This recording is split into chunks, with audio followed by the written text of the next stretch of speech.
the classroom. They help high school students learn leadership skills that prepare them to enjoy more satisfying, productive lives.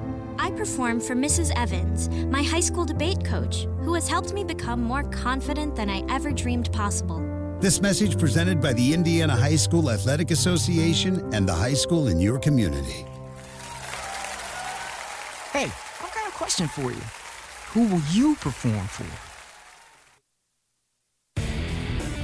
Time now for the Coca-Cola pregame show. And welcome in. We are live here at Culver High School. Rusty Nixon tonight with Chaz Scruggs. How you doing, man? Oh, not bad. How are you doing, Rusty? I'm doing fine. Joe McKee on a family assignment tonight, so Chaz agreed to sit in with me. And I think you're going to enjoy this one tonight, man. Looking at Culver, they got a guy I think you're going to like, Therion, their guy in the middle. He kind of reminds me a little bit of you. He's Theron Carrington. He's a defensive lineman. I think you're going to like him, and you're going to like their defensive line anyway because they really get after it. But you're also going to see two really good quarterbacks tonight. I think that's a big thing for a 1A football game. To be able to say two quarterbacks at this level is really kind of rare. Huh. I'm excited to hear that. There you go, man. You got your whole day set up for you. Yeah, any D lineman I see wearing number 1, that gets me a little excited. You know, okay. And we got a beautiful natural grass field with some orange goalposts. Perfect football weather. I think it's going to be a great game. Are you in the same boat with me? I always think the D-line guys, they need those little guy numbers. They don't need the 75s, the 52. I mean, you need 1, 2, that kind of stuff. 100%. I'm ready to see him work. All right, man. We're going to take a break. We come back, we'll talk to the head coaches. You're listening to Max 98.3's Game of the Week. Coke Zero is now Coke Zero Sugar with great Coke taste. Some people were excited to hear the news. Some were skeptical. So we're not going to have the star of the show you're watching come out and say, "You'll love it." No special jingle written by this week's hottest pop star. No famous internet celebs who happen to be holding the label just so. Okay, maybe just one little pour shot. The only thing that will make you believe Coke Zero Sugar has great Coke taste is trying it yourself. Ice cold Coke Zero Sugar. Try one today. MCF got its start in 2018 with one goal: bring fast, reliable fiber internet to Marshall County. Today, we offer lightning-fast speeds, equal upload and download, with no contracts and no install fees. Whether you're working from home or streaming all night, Marshall County Fiber keeps you connected. We might be the new kid on the block, but we're growing fast, just like our internet. Visit marshallfiber.com or call 574-223-2191. MCF, making rural connections possible. Looking for a stable career in an industry that doesn't slow down? Hoosier Racing Tire in Plymouth, Indiana is seeking motivated people who believe in quality and want to work in a safe environment. With thorough training provided for all positions, no experience needed. Second, third, and weekend shift production wages start around $20 an hour with potential at $25 an hour within a year. Quarterly bonuses, paid time off, and health insurance benefits that start on day one. Apply online at HoosierTire.com. That's HoosierTire.com. Hoosier Tire is an equal opportunity employer. Your morning, it deserves more than just coffee. It deserves Big B coffee. From velvety lattes to our famous sweet foam cold brews, every sip is brewed with love, laughter, and a splash of fun. All first responders and veterans receive a free brewed coffee and 20% off their entire order. Students and teachers receive 10% off with a valid school ID. Have the best day ever by stopping in to your family favorite local coffee shop where every cup comes with a smile and every day starts brighter. Stop in today and let's make it a big day. Big B Coffee, have the best day ever, located on Columbus Drive in Plymouth. Coach's Corner brought to you by Marion's University and Silla College. Jeff Kaiser, head coach at LaVille, joins us in this segment. And, man, you know, you got your guys moving. And every coach I talk to, you want to play your best football as you're getting into the playoffs and to have that long run. And you seem like you've got your guys going in that direction. Yeah, it seems that way. You know, we've seen glimpses of it, you know, this back end month of football. And, you know, that's what you want. That's what you shoot for. I mean, especially, you know, chips were down a little bit there, you know, mid-season. And, you know, you challenge the guys and, you know, every program needs to be rolling here late in October. And if you are, you're going to extend your season. And that's definitely definitely one of our goals to extend this as long as we can. The thing was, though, even during when the chips were down a little bit during that time, I just remember talking to you over and over again. You never faulted your guys' effort. You were always proud of them showing up every day, doing the work, getting it done. And that's, I guess, why you are where you're at now. Oh, 100% correct. I mean, our effort, it wasn't by lack of effort. There was some X's and O's on our staff's part and some schemes that we came up with that weren't quite there. And, we found out maybe a guy or two wasn't quite where we needed him to be as far as still being on the field, but in the right spot for what we needed as far as, the chemistry. And so combination of that has put us where we're at. Now, if you guys don't play hard, you don't know if that chemistry will work. Tribute to our players that continue to battle and play 48 minutes and then put the grind into practice and believe in our staff. I mean, there's no doubt we've believed in our kids. I mean, they sacrificed their summer and they've put a lot of time in this program as well.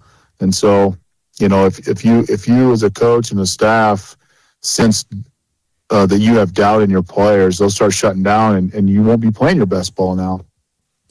Yeah, you're right there. I mean, every coach I've ever talked to, it's about buy-in with your guys. If they're buying into what you're selling, then you're okay. But the minute that stops, you got a problem. Yeah. I mean, it'll quickly sabotage your program, and you get a kid that kind of gets pulled down and kind of doubting, and then he tells the next kid and kind of tries putting it in his head. They're peers. Before you know it, you got a handful of guys that are shutting down on you, and once they do that, it's really, really hard to get them back, and there's just not enough time. And then you're putting the energy into that versus energy into the execution and keeping the wheels moving. And it's clear your guys didn't do that, and now you're getting the dividends of that. And honestly, at the right time, it's the time of year you want to make a deep run, and you seem to be hitting on all cylinders. Yeah, the guys are really confident, and again, we've had big road win. Yeah, that we executed really, really high level, and then we had a nice tight road win. So. Those are key things that you can win on the road as well as at home, especially tournament time.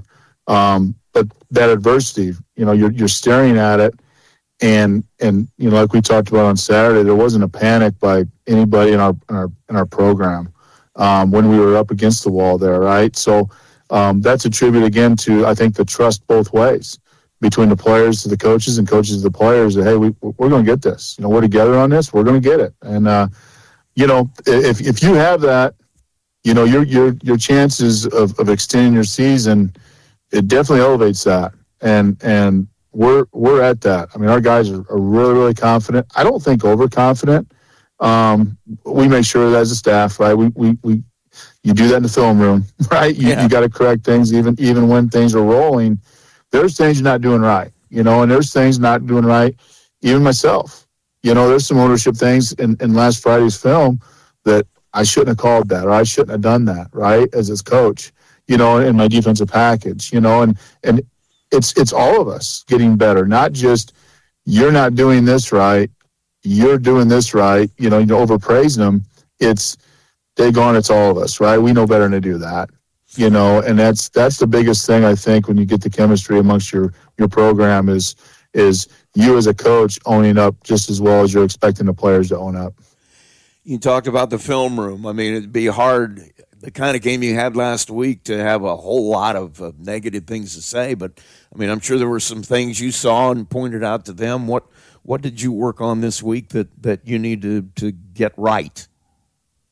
Well, we still have a few penalties I felt we shouldn't have. And again, you get in big games, it's going to cost you. You can't give free yards to good team, and we had I think we had one or two procedural penalties, and vice versa with a couple holding penalties. That's controllable on our end, so that's a concern. And then we had some misalignment on defense. I'm not quite sure why or how that was happening. We weren't catching it on Friday night. Unfortunately, we caught it on film, and just adjusting and reassuring them that this is where you need to be in your pre-alignment. So it's right back to the basics. Your alignment and then your first steps, right? And if you're getting a holding penalty, your first steps are not very good, right? If you're misaligned, your first steps aren't going to be good no matter where you're at. Yeah. I mean, you're going to be misaligned. You're either trying to get back to where you should have been pre-snap, or you're too far ahead of where you should be once the snap happens, right? So you're trying to adjust to that. So again, it's just shoring up the details and being consistent with what we expect. Talk about this week's opponent. I mean, they're kind of familiar. You didn't play them this year, but you've played them quite a bit over the years, and lots of times in the sectional they're going to come up as an opponent. They seem to be playing well here too at the end of the year. I mean, what do you see when you look at them on film? Yeah, Coach Faust does a nice job up front. I'm impressed with their O-line. They get after it, and they're fun to watch because they are aggressive, and that doesn't surprise me with the mentality that Culver has had for years. Back Coach Zahner was there. I mean, I know he's back on the sidelines again, so I know that's the mindset. Their O-line gets after it. Running backs, he runs hard. The quarterback's not afraid to take off. He can sling it, so he's very athletic. So on the offensive side, that's a concern that they can mix it up. So we got to take away a phase of the game by being disciplined. And their defense, they rally to the ball. Those guys get there. They get there as a unit, and they're not giving up the big plays. Like there's some plays we've seen in film. Like, okay, the guy's completing a pass for 20 yards, but there's guys there then. You know what I mean? There's not the missed assignments aren't there, and that's tough. Like, because they know their keys, they know their assignments, they're going to be there, and you're going to run out of field eventually, right? If you're relying on that big ball, that deep ball. So I like how they play as a unit on defense. Looks like the kids are having fun, and that's if you're having fun this late in the year, that's all you need. You're believing. You're having fun because you're believing what you're doing. You love the game of football. There's no doubt about it over there at Culver. Those kids love football. What do your guys need to do to come out of there with a win? Well, on the defensive side, we got to tackle well, and we got to create some turnovers, understand formation assignments. Offensive side, we got to establish the line. We got to penetrate that defense. We need a balanced attack, but the run and pass, and have multiple guys involved. We can't rely on just one or two receivers. We want to have those 5 touches by guys, and then again, no penalties, no turnovers, and then special teams wise, we got to win field position. If we get weather like we've had this week, that could be a big thing in a game because field position and wind and whatnot. So got to win all 3 phases of the game, beat these guys. There's no doubt about it. Well, man, thanks for taking the time, and you will be our game of the week. So I guess I will see you on Friday. Sounds great, Rusty. Thanks. Jeff Kaiser, head coach at LaVille. There's a trend happening around the educational world. More and more high school graduates are attending smaller community colleges to start their educational journey. At Marian University's Ancilla College, we welcome students from all walks of life. The opportunities at Marian University are endless, from living on campus to being a collegiate student-athlete. From day one, your professors will help you create a plan for a success at Marian and beyond. Find out more about Marian University's Ancilla College through our website at marian.edu/Ancilla today. Austin Faust joins us in this segment, head coach of the Culver Cavaliers, and man, this is what you live for. I mean, the Friday night football, playoff football in Indiana. Yeah, that's one of the things where everybody gets in. I think it makes it special. I know people want things seeded or things like that, but just wherever the ping pong balls fall and those matchups you get, and just any given night on a Friday during playoff time, you don't know what's going to happen, and it's just a fun time of football. Talked earlier with Coach Kaiser, and he's got a team that's moving in the right direction. You got to feel like you're moving in the same direction. I mean, every coach talks about how we want to play our best football at playoff time. You appear to be there.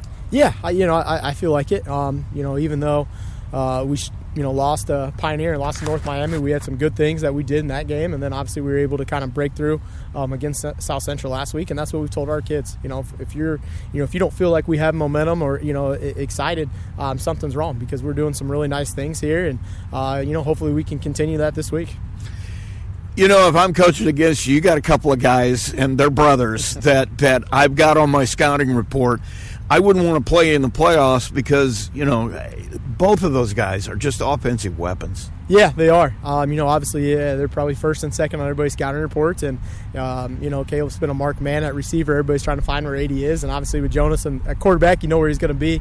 But he did some nice things with his legs last week. And, the nice thing about them was they're just seniors making plays. Our senior class last week, being senior night, we said, hey, go out there and make memories. And they all contributed and made plays. And, that's going to be kind of the same talk this week is, just go out and make plays like seniors do. And I thought our guys did that, and I thought our younger guys kind of fed off that. So hopefully we can just continue. I mean, that's what makes, again, just coaching just special when you go out there and just watch guys just go out and make plays, and that's what's really fun about doing this.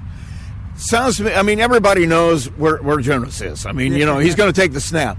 But, I know that you've been trying to get Caleb the ball because he can do so many things with it in his hand. Seems like you've been figuring out ways to get him the football. Yeah, we've been doing some things differently, moving him around, handing the ball off to him. Did some stuff where he's just a true running back. He had a really nice game last week of, I think he had over 100 yards just giving them on counter plays and things that South Central was kind of overplaying, and we were able to hit him back and use his speed. So, we're trying to do as much as possible to hide him and besides just changing him in a different jersey number. But, he does a good job of getting open and his brother finding him. You know as well as I do that I like your defense. I like those guys. You got guys on the front that are active. You got guys in your linebacker core that are active. It's one of those groups that it's just fun to watch them play.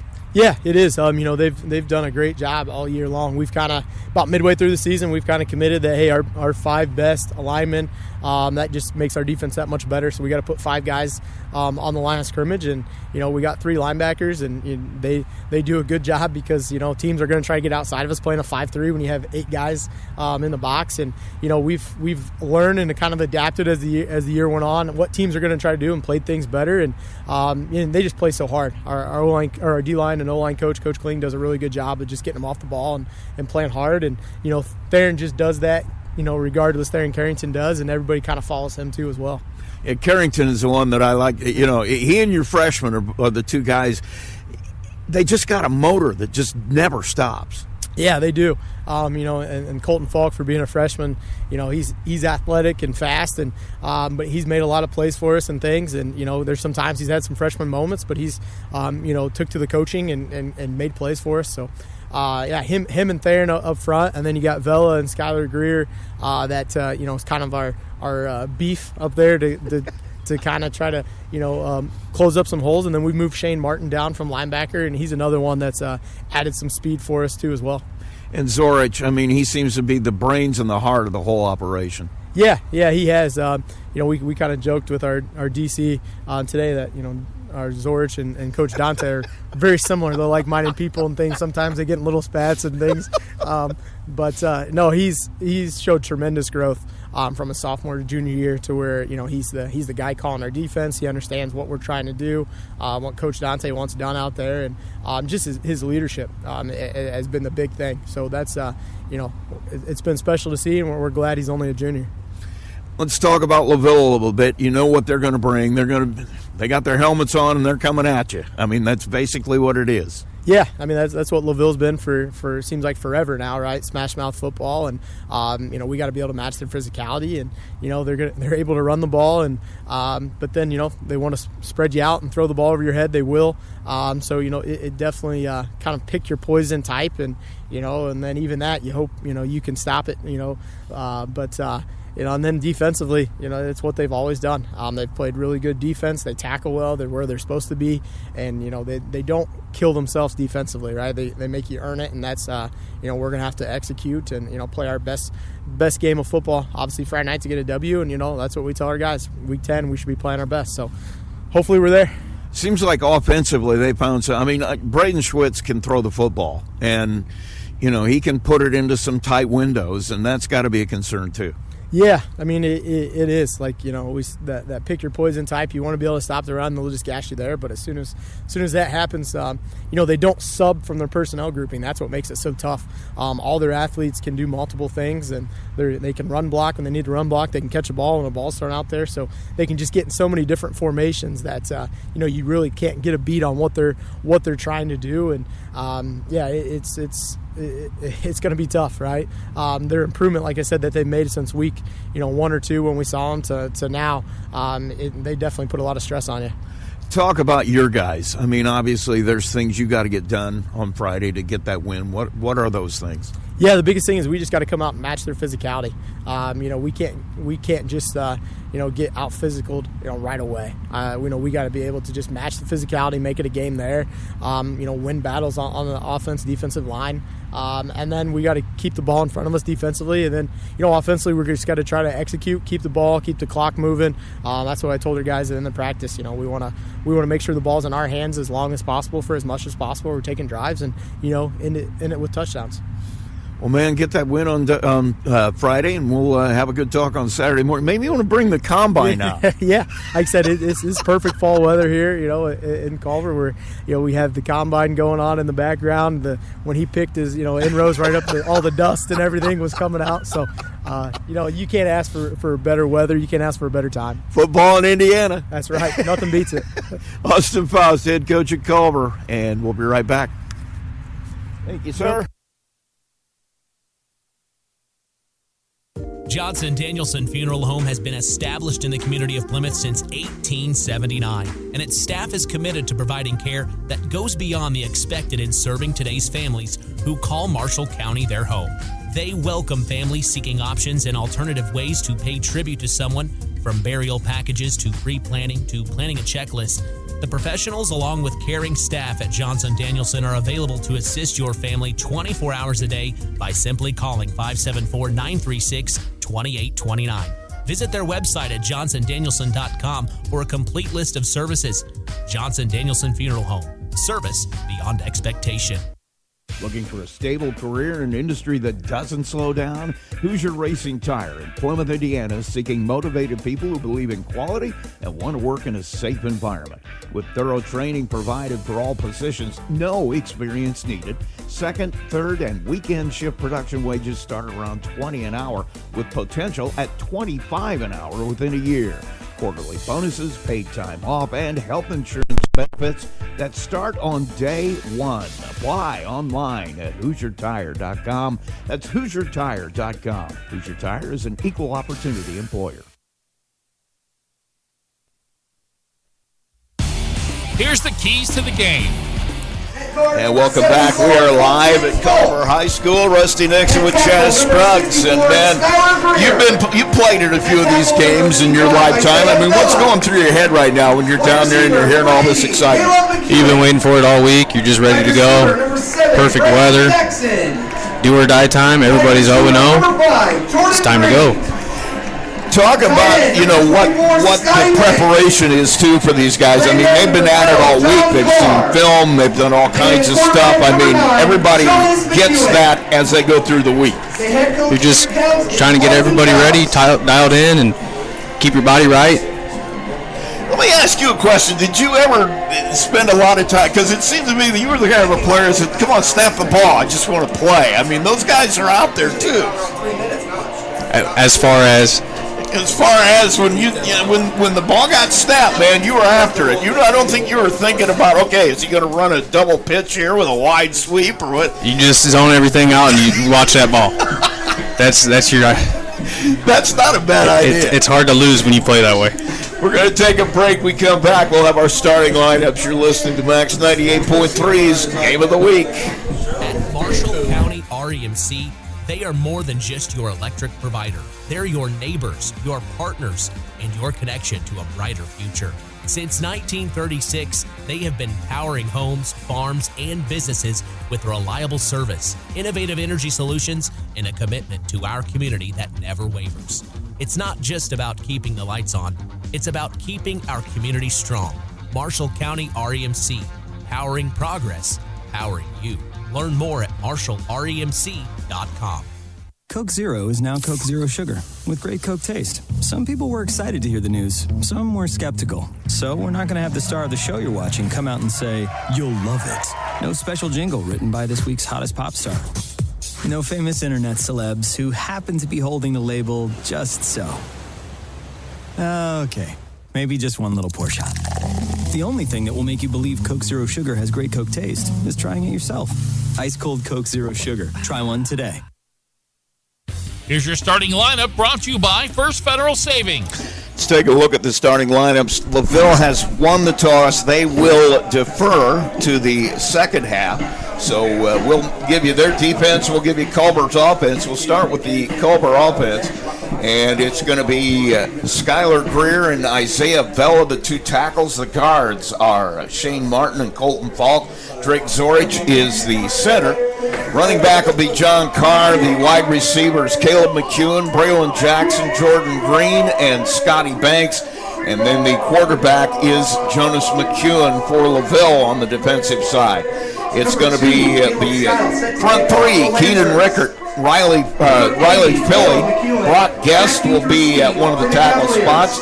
Your linebackers are Noah Minnis, Cole Stafford, Braden Foster. He's a heck of a player. He's in the middle with Cade Hernandez. Your cornerbacks are Lucas Underwood and Caleb Skiles. The safeties, Dylan Miller and Connor Amore. And they're about ready to cue it up to kick it off. It's going to be Caleb Skiles doing the honors for LaVille.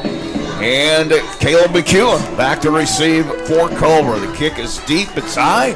McEwen will let it bounce. Now he falls off his leg, picks it up at the 10. He'll go forward, and he's going to be out to the 25, and that's where Culver will start it.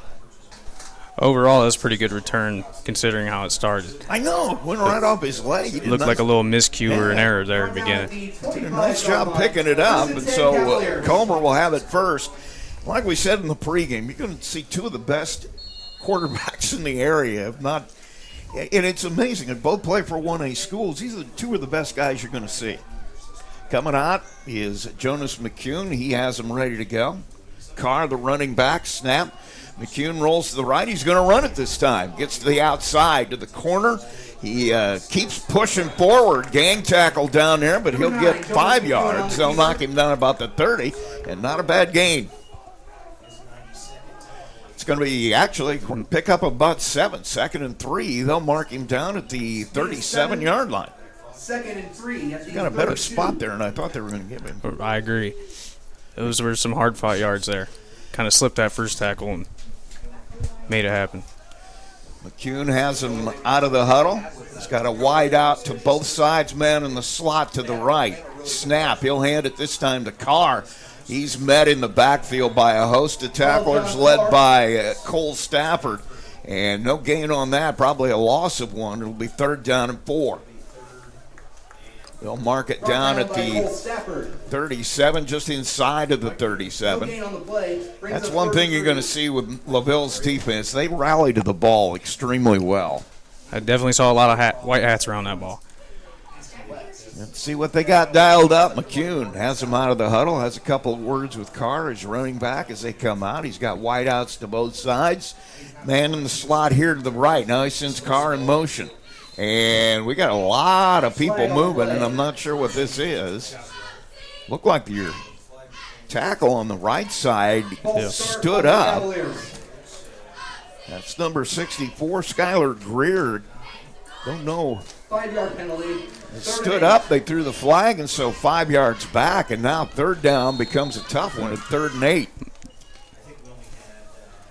That's things that Culver does not want to do in your sectional game. Can't get behind the sticks, bottom line. 10-15, we're just underway here in the first. 3rd and 8, football at the 27. Out of the huddle. Shotgun formation, wide outs to both sides, man in the slot to the right, throw out here over the head of Caleb McEwen. Just wasn't anything there, and so it goes out of bounds. It'll be 4th down, and Culver will be forced to punt it away. Good first down play, but everything stalled after the penalty. See that all the time. And now McCune will be back to kick it away. Dylan Miller set to receive for the And Lancers. to receive, it'll be Dylan Miller. Snap is Goodwin. McCune has it. Just they were gets very it off. close. Just gets it off. It'll bounce at the 45. Takes a nice roll for Culver.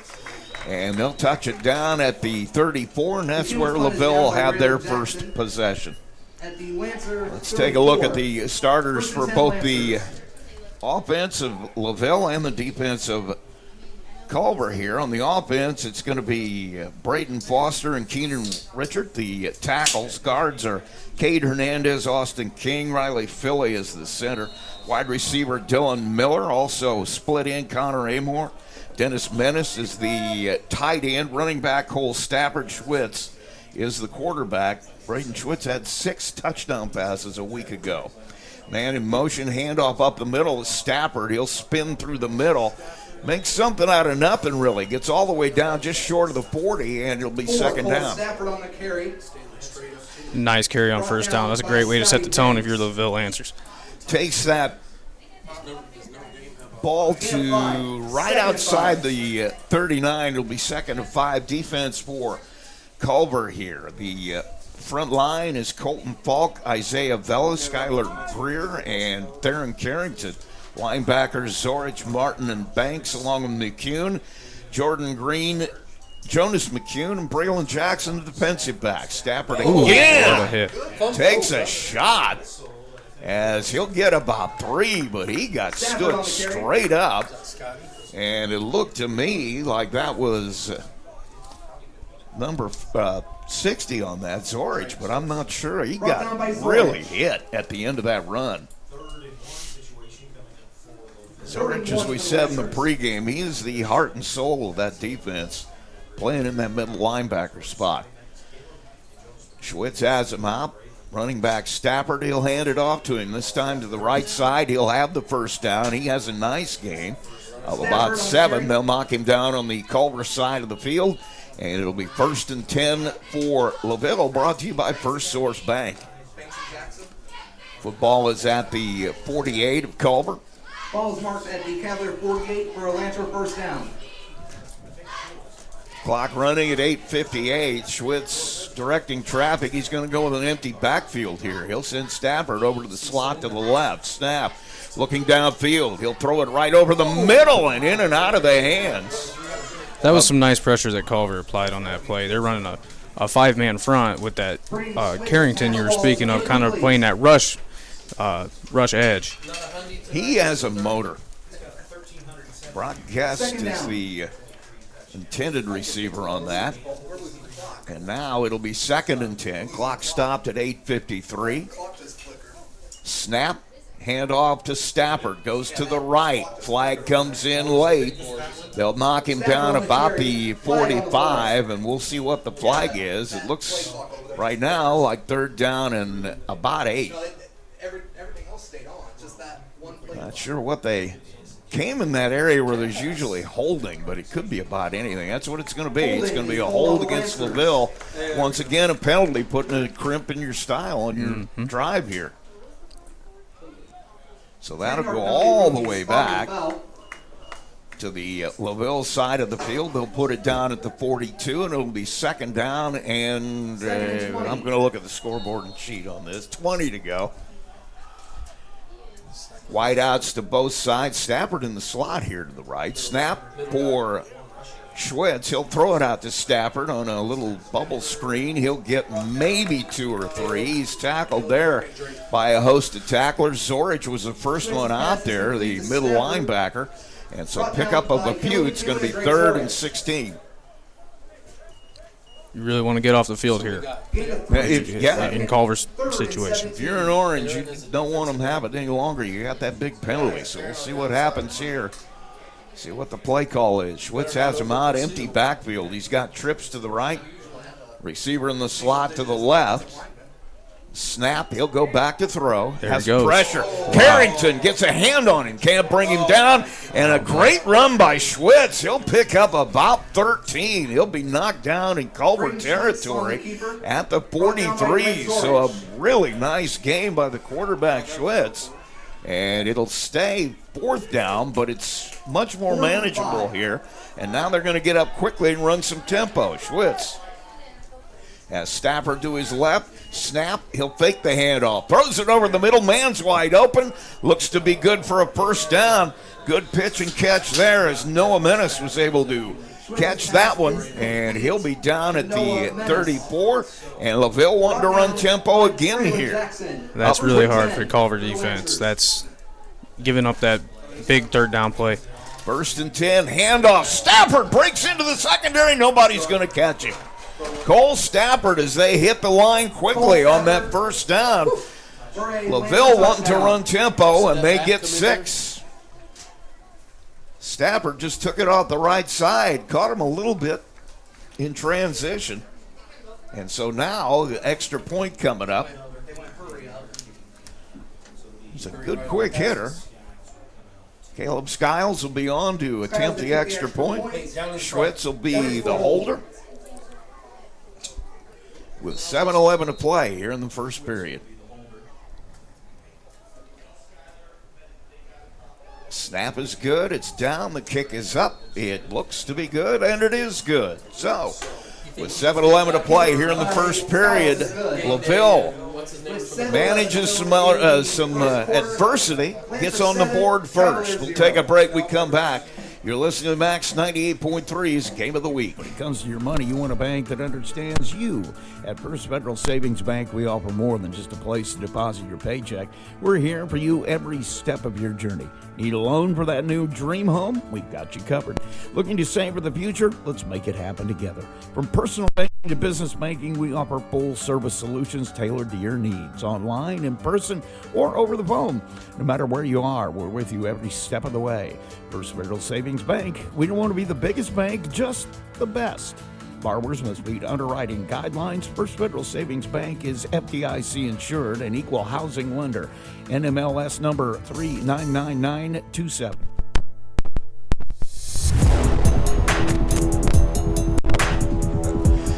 Back live at Culver High School, Rusty Nixon's Chaz Scruggs tonight, filling in for the family guy, Joe McKee, who's off. Kick is away.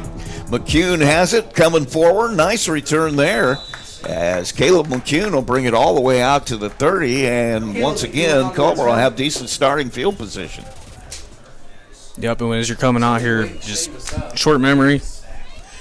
You really want to get something going here. It's not the point where you're thinking about we have to have points, but at this point you'd like to sustain a drive, wouldn't you? Absolutely. You want to keep this defense out of a rhythm, get some first downs, move the ball. So let's see what Culver has planned. Jonas McCune has him out of the huddle. He's got a man to the slot to the right, wides to both sides. Carr, the running back. And once again, you got a guy moving early, and that appears Shane Martin stood up a little bit quick. And it'll be a false start. And once again, you're starting behind the sticks. It's hard to be successful doing that. It hurts you mentally, too, doesn't it? Absolutely. You just can't get over the top of that. So 1st and 15 instead of 1st and 10. Football at the 25. 7-0 LaVille, as they were able to overcome a big penalty in their first drive. Let's see what Culver can do here. Wideouts to both sides. Man in the slot to the right. Snap. McCune hands it off straight ahead. Carr fighting for yards. He'll get a few. About 3. He'll be down near the 30. Be second down. 2nd and 12.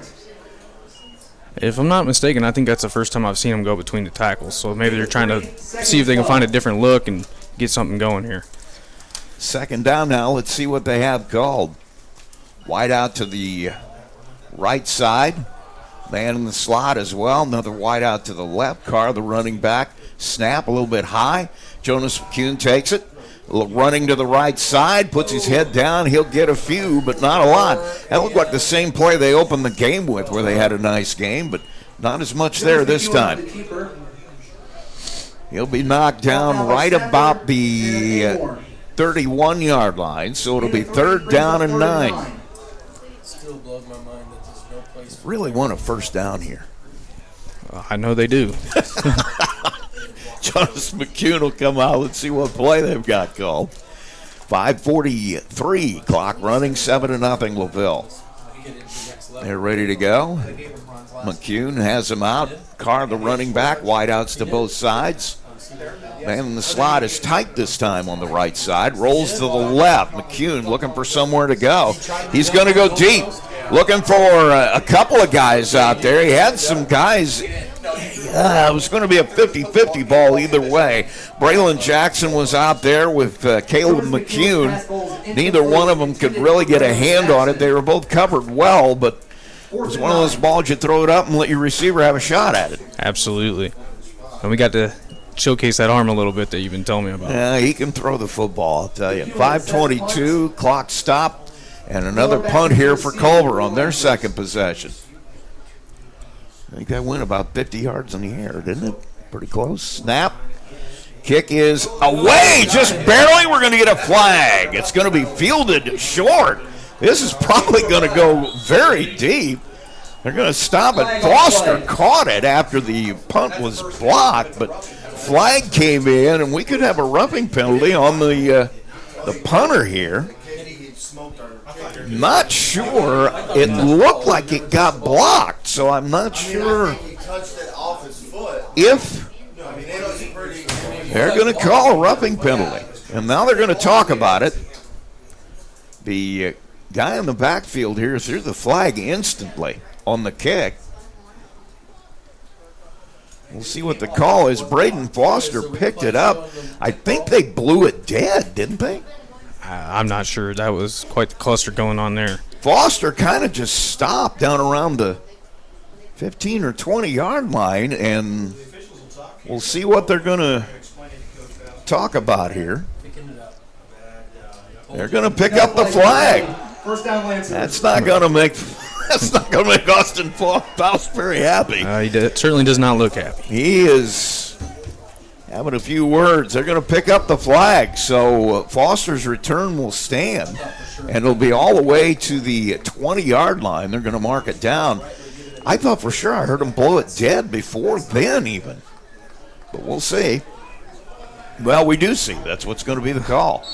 They're out of the huddle. Wideouts to both sides, men to the slot, both sides. Schwitz takes a snap, looking to throw. He's got a man down the right side, and Stafford just spun around a couple of times. I'm not sure. I don't know if there was a... Schwitz's pass is incomplete. I don't know. The receiver just didn't seem to be in the right place. 7-0 our score, 5:06 to play. 2nd and 10 now, 5:06 to play here. Really good field position after the partially blocked punt by LaVille. Schwitz will come in with a play from the sideline. He'll have wide receivers to both sides. One running back is Stafford. Snap, fake the handoff, throws over the middle, crossing route, almost picked off out there. Man that was in good spot for it. Braylon Jackson couldn't get it into his hands. Went off the receiver's hands, and now it'll be 3rd down and 10. Football stays at the 20. Clock stops running at 5 minutes even. Well, I don't know. Braden Schwitz runs back and forth from the sideline on all those plays. He definitely does. I'd be wanting some oxygen at this point. He's been going. Schwitz takes a snap. He'll hand it. Well, yeah, he does. Hand it to Stafford. He'll try the right side. Really similar to that zone run that went for 6, but they'll snuff it out this time.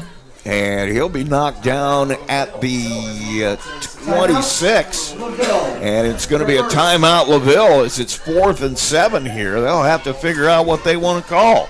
We'll take a break as well. You're listening to Max 98.3's Game of the Week. LaVille leads it 7-0. And you at First Federal Savings Bank, we offer more than just a place to deposit your paycheck. We're here for you every step of your journey. Need a loan for that new dream home? We've got you covered. Looking to save for the future? Let's make it happen together. From personal banking to business banking, we offer full-service solutions tailored to your needs, online, in person, or over the phone. No matter where you are, we're with you every step of the way. First Federal Savings Bank, we don't want to be the biggest bank, just the best. Borrowers must meet underwriting guidelines. First Federal Savings Bank is FDIC insured and equal housing lender. NMLS number 399927.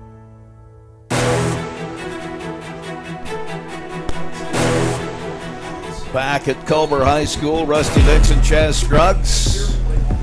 LaVille facing a 4th and 7. They called a timeout to talk it over. That's a big play for them right now. This could be a momentum shifter for the Culver defense. Out of the huddle. Wide receivers to both sides, man in motion. Snap, Schwitt's going to throw it over the middle, and he overthrows him. And they're going to get a bailout here. They're going to get an interference call, looks like to me. They're going to call it on Jordan Green, but that was really close. Throw was a little bit high. I think that's the thing I would be arguing. It's like, man,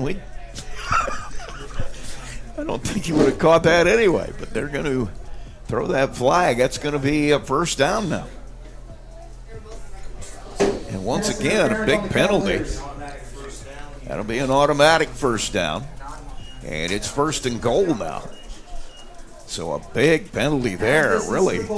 A couple of picked up penalty flag, and then that one have really helped out the Lancers here in this drive. Wide out to the left. Man in the slot.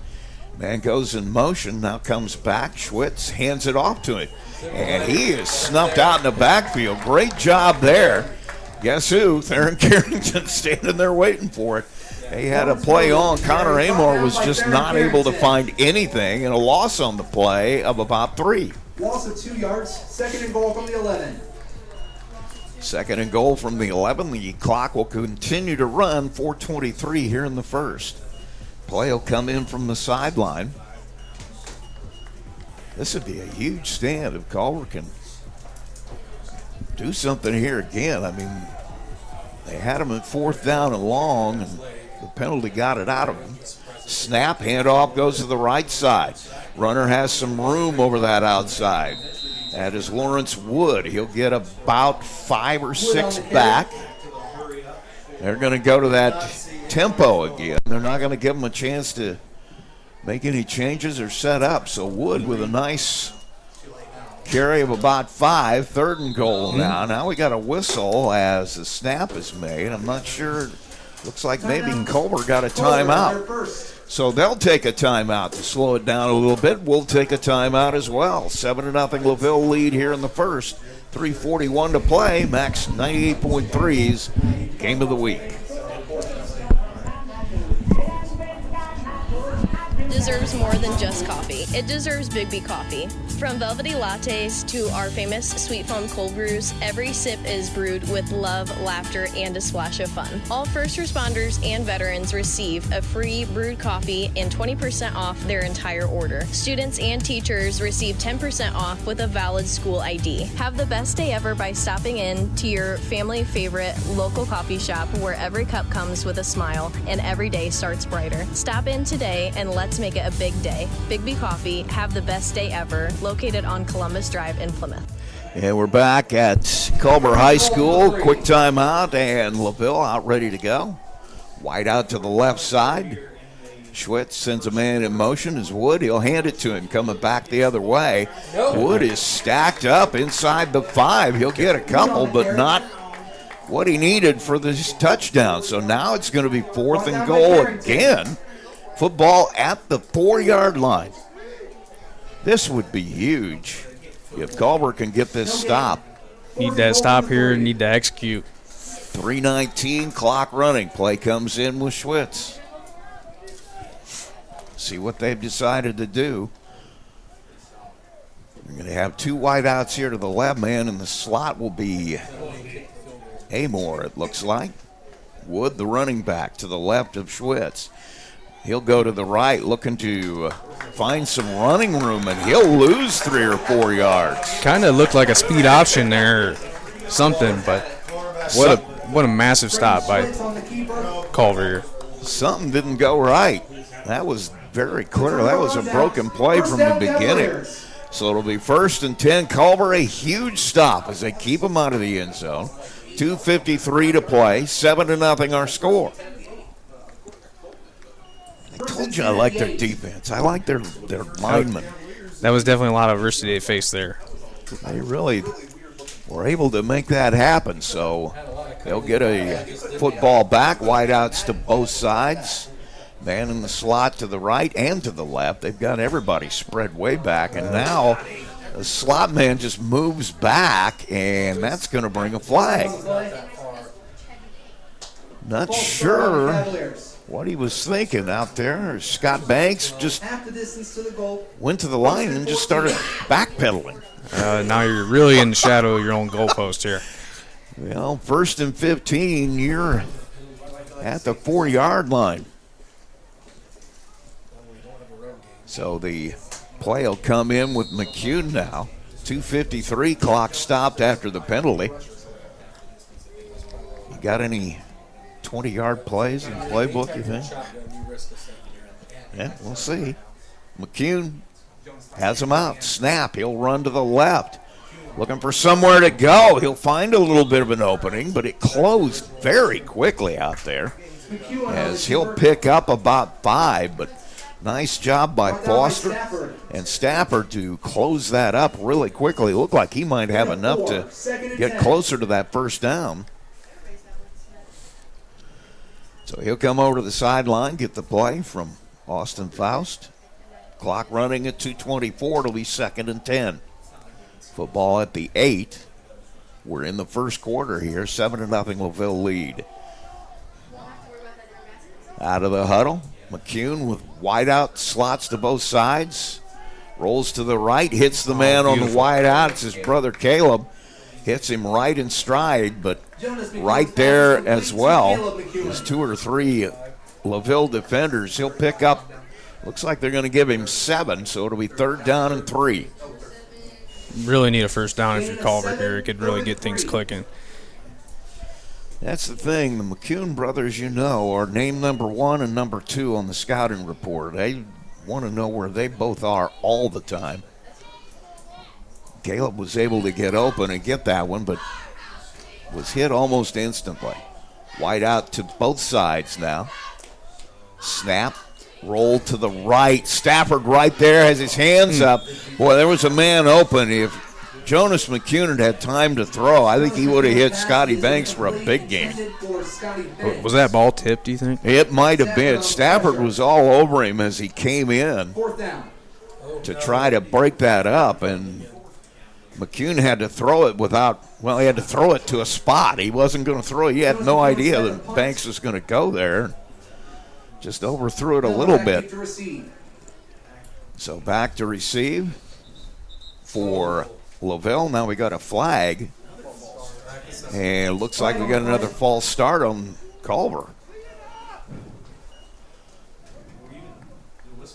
Back deep to receive for LaVille will be Dylan Miller when they kick this away. Well, now they're going to pick up that flag. It's an interesting start already. 120. Two picked up flags on punts. 122. High snap over the head of McCune. He's able to bring it down. Gets a kick away. That would get back to the line of scrimmage is about all. As McCune had a high snap, he was able to chase it down and get a kick away, but he had people all over him. It was blocked. He was knocked down. It goes right back to the line of scrimmage. So it'll be 1st and 10 there for LaVille as they have really owned the field position so far here in the first quarter. They lead at 7-0. 1:11 to play here in the first. LaVille with their 3rd possession. Schwitz directing traffic. He's got Brock Guest, goes to his left. Now he's back to throw. Looking to the left side. Has a man open and just slightly overthrows him. Was right over the hands of Noah Menace out there. He had some separation. So it's incomplete with 1:07 to play. We've got a flag, holding flag, and a hold. They're going to march it off. So both teams shooting themselves in the foot here early. No doubt. We've seen a lot of dirty laundry on the field tonight already. And the first isn't even over yet, Rusty. Yep, you're right. We've seen some picked up as well. So First down and 20. Football is all the way back outside the 25 to the 27. Wide receivers to both sides. Wings to both sides. Man in motion is Miller. Back to throw. Schwitz is blasted on the throw, and he hits Stafford in stride for 6.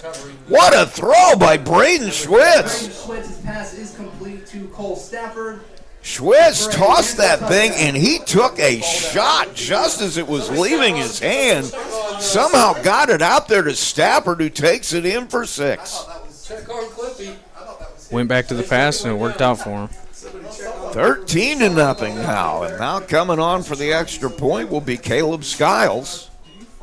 Out of the hold of Schwitz. When both quarterbacks have been throwing balls they haven't seen completed. That one's kicked. It's good. And so with a minute to play here in the first, it is 14-0 LaVille. We'll take a break. You're listening to Max 98.3's Game of the Week. Who doesn't like pizza, right? But have you tried the pizza at Bourbon Street Pizza lately? More fresh ingredients and a new pizza sauce recipe. It's like a slice of heaven each and every time you take a bite. And now there's 16 new style of pizzas for you to choose from on the menu. And let's not forget the mouth-watering wings or their 5 different pasta dishes to choose from. Bourbon Street Pizza with area locations in Plymouth, Culver, Argus, Walkerton, Napanee, and in Bourbon. If you're looking for a quick and delicious dinner for the entire family to enjoy, look no further than a Bourbon Street Pizza location near you.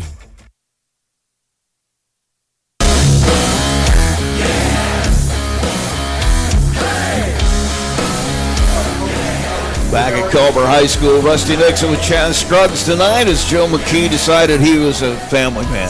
So we'll let him do that. Thanks for sitting in with me, man. I appreciate it. Absolutely. All right, I think I had the wrong thing going on there. All right, we're back. We're ready to go. Kickoff is in the air. It's long. It's deep. McCune able to come down with it at about the 10. He'll bring it forward, gets to the 25, and once again, Culver will have the football right around there, 25, 26. McCune a little slow getting up. So it'll be 1st and 10 Culver here. Ball spotted at the 25, 1st and 10 Cavaliers. Culver's still looking for that spark. You need one big play to give that to you, I think. Basically get a first down here would be good. You really got to just get some things going. Defensively, they've been, given the fact their backs have been against the wall all night, have done really well. Carr will take it right up the left side, nothing there. Maybe a yard. I don't think he's going to get that. They're going to mark him down at the line of scrimmage. Carr on the carry. And they're going to have to run another play, I believe. There's 1 second difference between the play clock and the game clock. So McCune will come back out.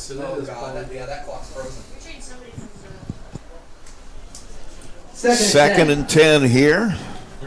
16 on the game clock. Can't help that. Sorry, sir. 12 on the play clock.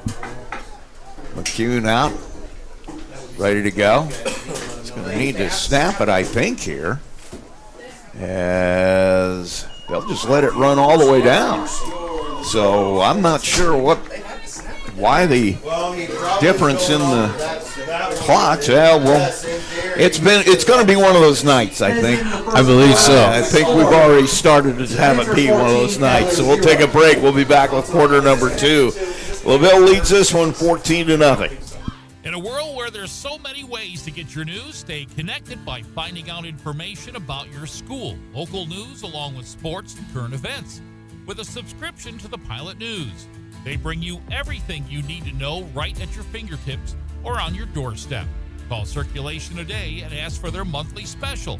Call 574-936-3101 today. Pilot News, Marshall County's news source since 1851. Looking for a stable career in an industry that doesn't slow down? Hoosier Racing Tire in Plymouth, Indiana is seeking motivated people who believe in quality and want to work in a safe environment. With thorough training provided for all positions, no experience needed.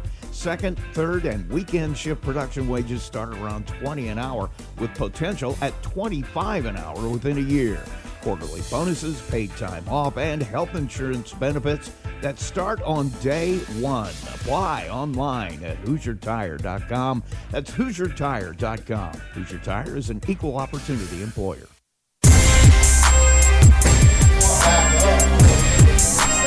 Back at Culver High School, Rusty Nixon with Chaz Scruggs as we head to quarter number 2, a 14-0 lead for LaVille, and Culver will come out with a second down and 10. Football at the 25. Snap. McCune fakes the pitch. Now he's going to try to weave his way back through the right side of that line. Nothing there. He'll be knocked down for a 1-yard loss. It'll be 3rd and 11. Now it is. 3rd and 11. So Culver looking for some kind of a spark here. They've been outstanding defensively in that first quarter as they turned away LaVille a couple of times, but now need to get something going on the offensive side. That's always tough against LaVille, though. They always bring the defense. It's one of those things that travels. At least that's what I've been told. Absolutely, defense travels. So McCune will have him out. Carr, the running back, to his left. Wideouts to both sides. Man in the slot to the right. Back to throw. McCune puts it up. Caleb McCune. Amazing catch. Wow. 50-50 ball as Jonas McCune throws it up. Lucas Underwood had great coverage. 1st and 10 at the But 49. McCune just able to come back and win that 50-50 ball. That's a little bit of a spark there, Rusty. 1st and 10 brought to you by First Source Bank. That is a spark. That was a heck of a catch on the sideline, but that's the thing. The McCune brothers, you know, they are on every scouting report, but they got to find a way to get the ball to each other. Jonas, snap. He'll hand it off to Carr, and he'll get run down after a 2-yard loss. Carr on the carry, brought down by Stafford. Stafford with the tackle. It'll be 2nd down and 12. Just hasn't been a lot in that middle for them all night. We keep seeing him try and take that wide zone look, looking for something heading towards the perimeter. We'll see what the call is. McCune gets it here from Austin Faust. He'll come back out. It'll be 2nd down and 12, 10:09. Clock running here in the second quarter. 14-0 LaVille lead. Out of the huddle.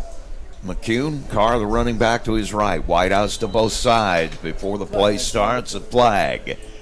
This came from the backfield of the defense. LaVille clapping. It looks like it's going to be on Culver. It's going to be a delay of game penalty. Now, we've had some questions about the clocks here. Not sure what, because we thought that they had to snap the ball at the end of the quarter, and that wasn't the case.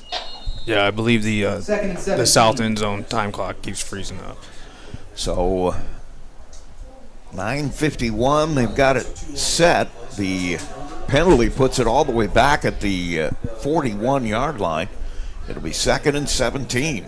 Snap and handoff straight up the middle. Carr will get a yard, but not much else as he's brought down quickly. Once again, Foster in there. There's a Carrington on the carry there. Oh, what? Yeah, it was. It was Carrington on the carry. Carr coming back out now. So Theron able to get a yard.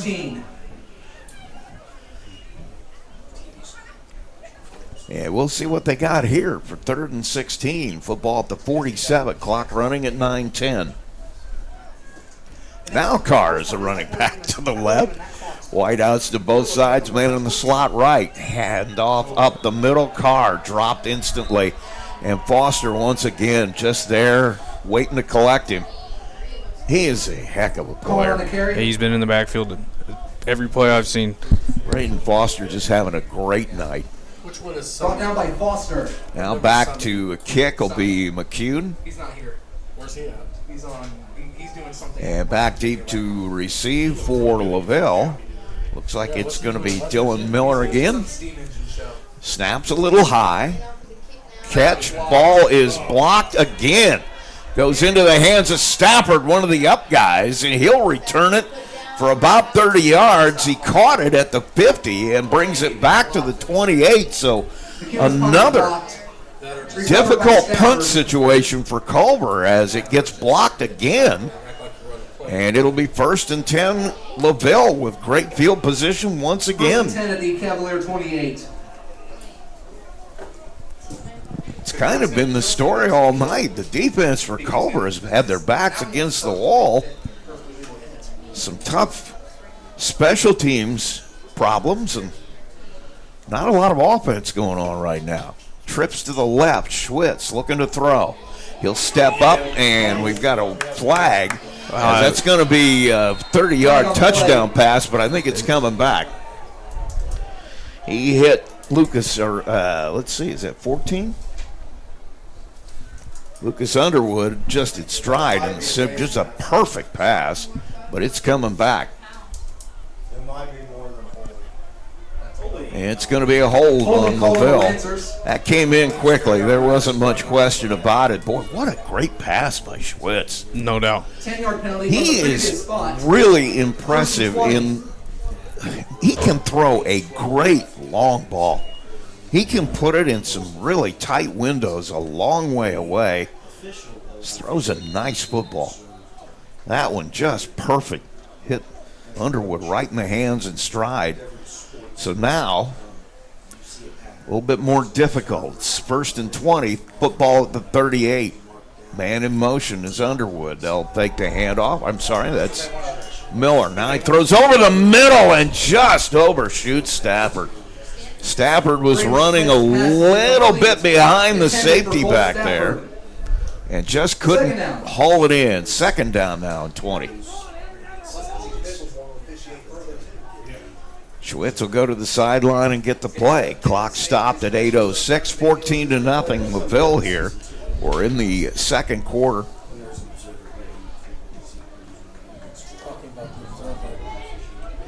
See what they have called. Culver defense has risen to the occasion very well here in the first half. Now Schwitz ready to go. Has wide out to both sides, trips to the left.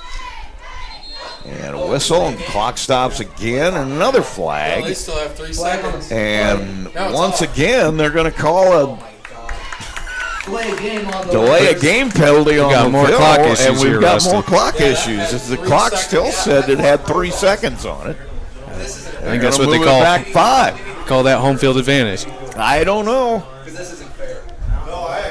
Something's wrong, and the officials are going to discuss it here, as I'm sure that Jeff Kaiser had a question or two, because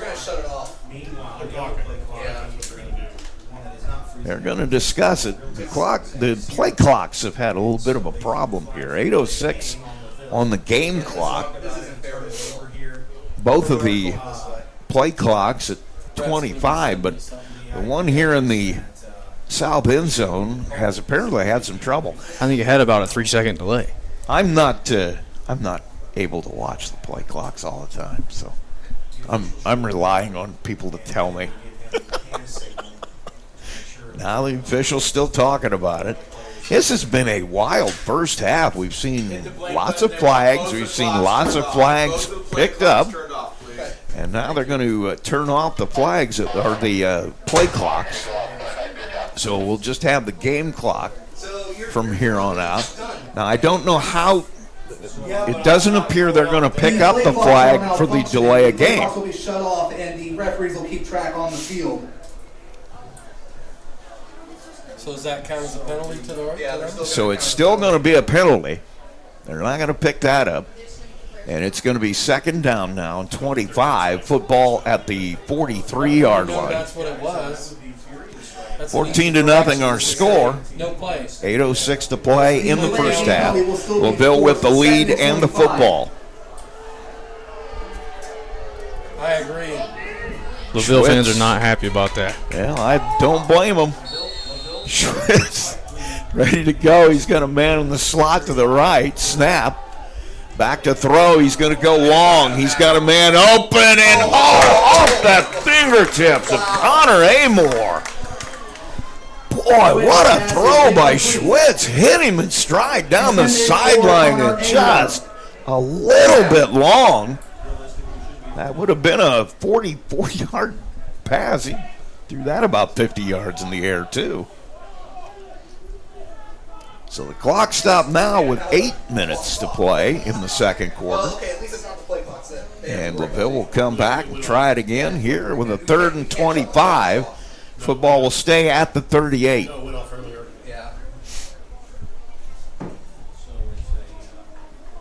Schwitz brings the play in.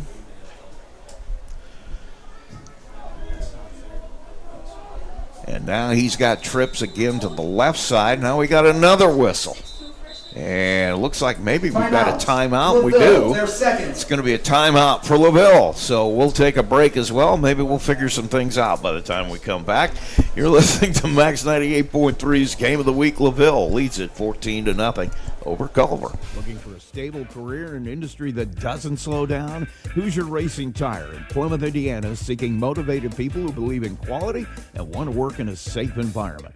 With thorough training provided for all positions, no experience needed. Second, third, and weekend shift production wages start around $20 an hour with potential at $25 an hour within a year. Quarterly bonuses, paid time off, and health insurance benefits that start on day one. Apply online at HoosierTire.com. That's HoosierTire.com. Hoosier Tire is an equal opportunity employer.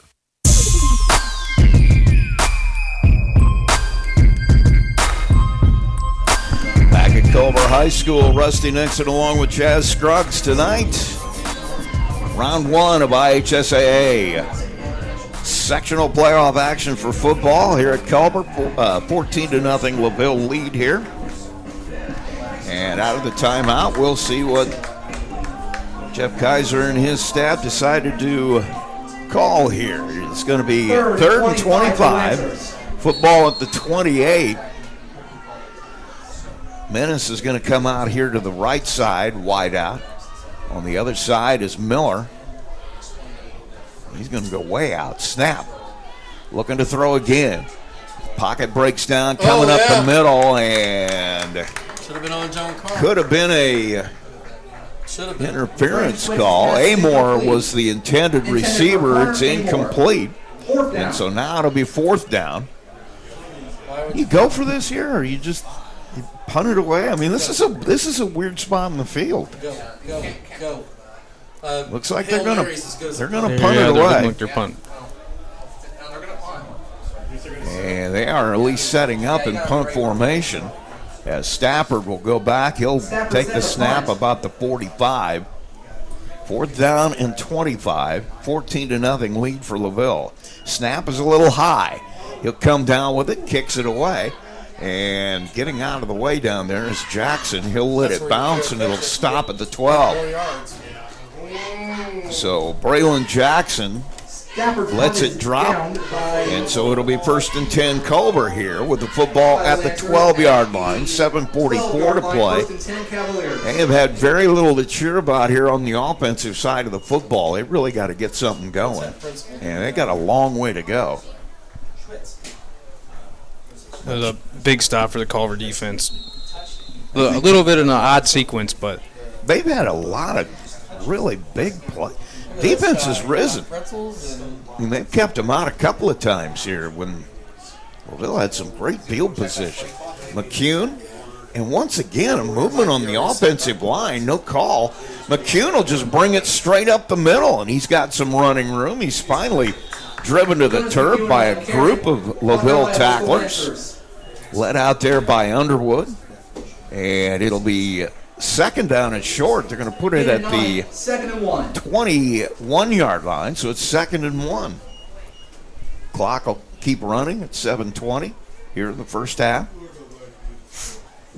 14-0, LaVille lead. The play clocks are off. Kind of. This is weird. It's been so many years since I had a play clock to look at. Comes out, McCune ready to go. He's got a wide out to the right. Snap. He'll hand it off up the middle. Not much there. Breaking a tackle, getting away. No, he made it. I think that's Carr. Actually, that's Caleb McCune.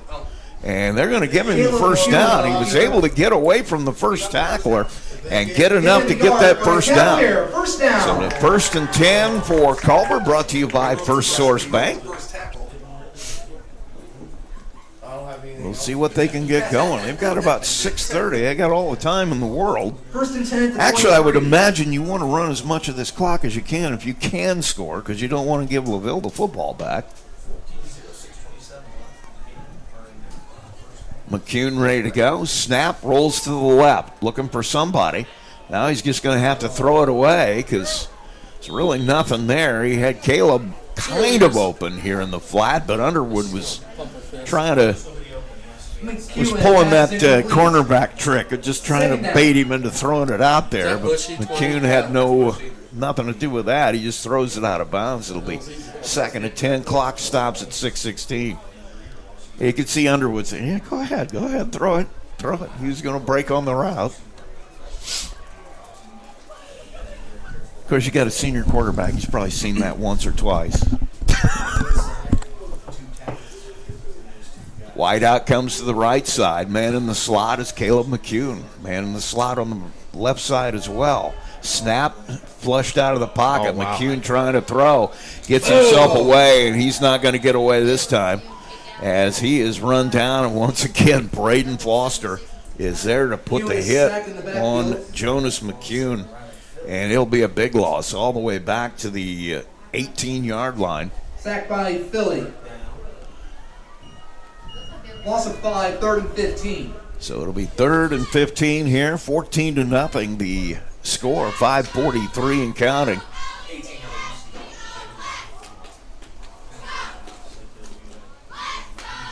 See what they got called, and like I said, even if you don't score here, you just want to run as much clock as you can.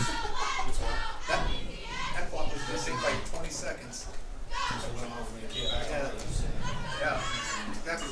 And we're going to get a timeout here, I believe. Culver will take their second timeout. So we'll take a break as well. You're tuned to Max 98.3's Game of the Week. LaVille with a lead over Culver, 14-0. We'll be right back. Coke Zero is now Coke Zero Sugar with great Coke taste. Some people were excited to hear the news. Some were skeptical. So we're not going to have the star of the show you're watching come out and say, you'll love it. No special jingle written by this week's hottest pop star. No famous internet celebs who happen to be holding the label just so. Okay, maybe just one little pour shot. The only thing that will make you believe Coke Zero Sugar has great Coke taste is trying it yourself. Ice cold Coke Zero Sugar. Try one today.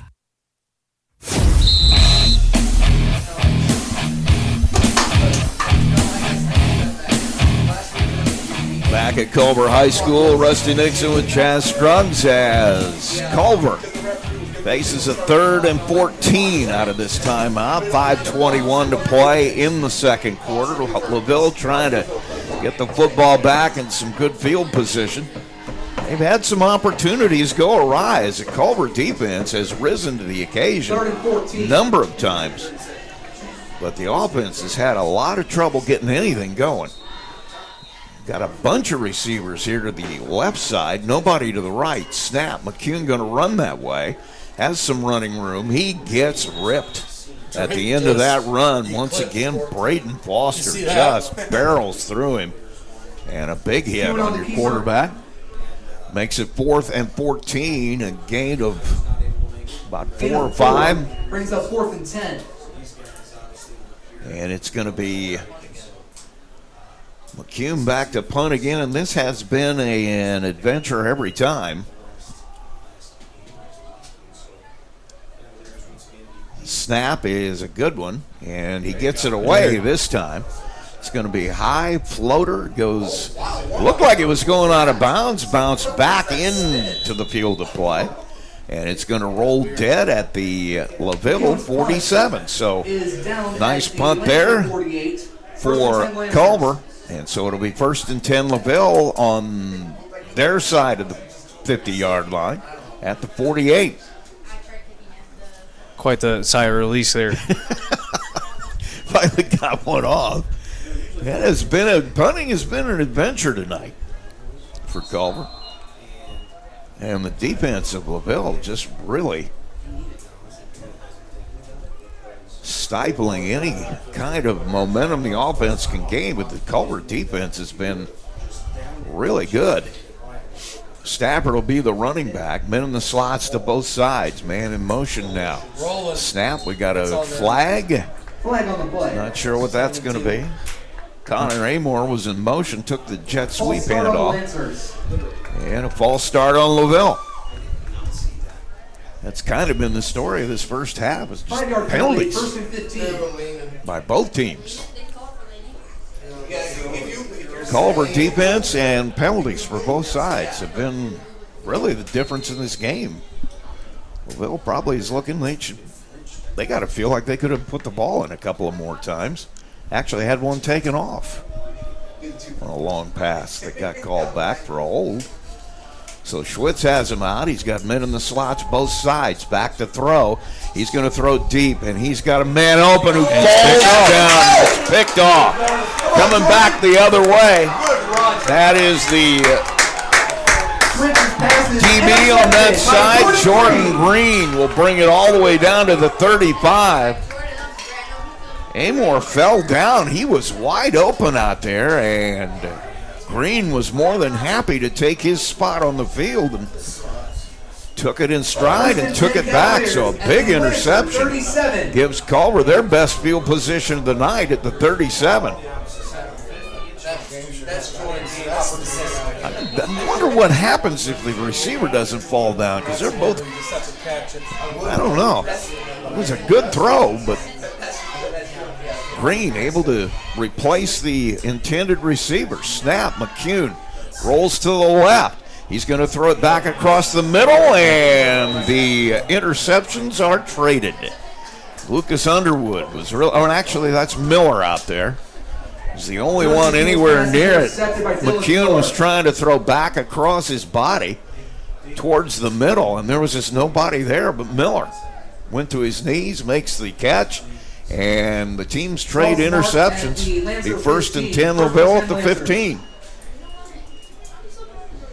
So a big break that comes to nothing. And so 4:13 left. LaVille out of the huddle, ready to go. Schwitz takes a snap. He'll fake the handoff, keep it himself. He'll come back up the left side, carrying tacklers.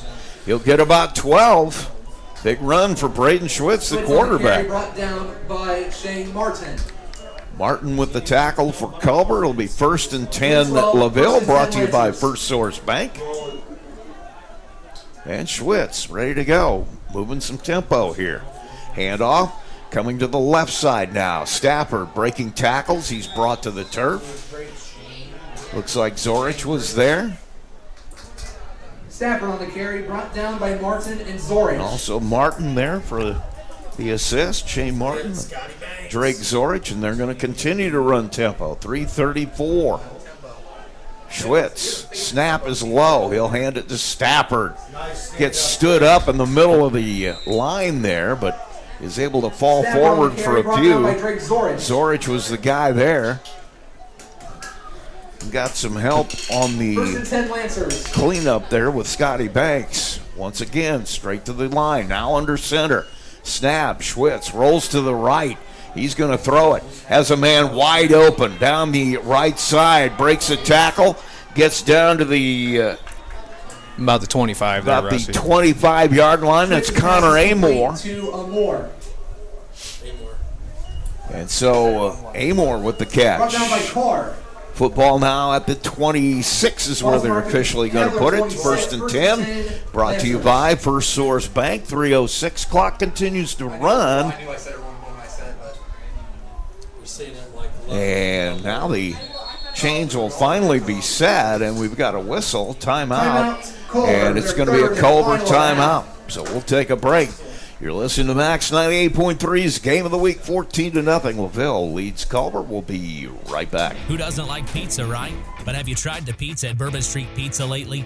More fresh ingredients and a new pizza sauce recipe. It's like a slice of heaven each and every time you take a bite. And now there's 16 new style of pizzas for you to choose from on the menu. And let's not forget the mouth-watering wings or their 5 different pasta dishes to choose from. Bourbon Street Pizza with area locations in Plymouth, Culver, Argus, Walkerton, Napanee, and in Bourbon. If you're looking for a quick and delicious dinner for the entire family to enjoy, look no further than a Bourbon Street Pizza location near you.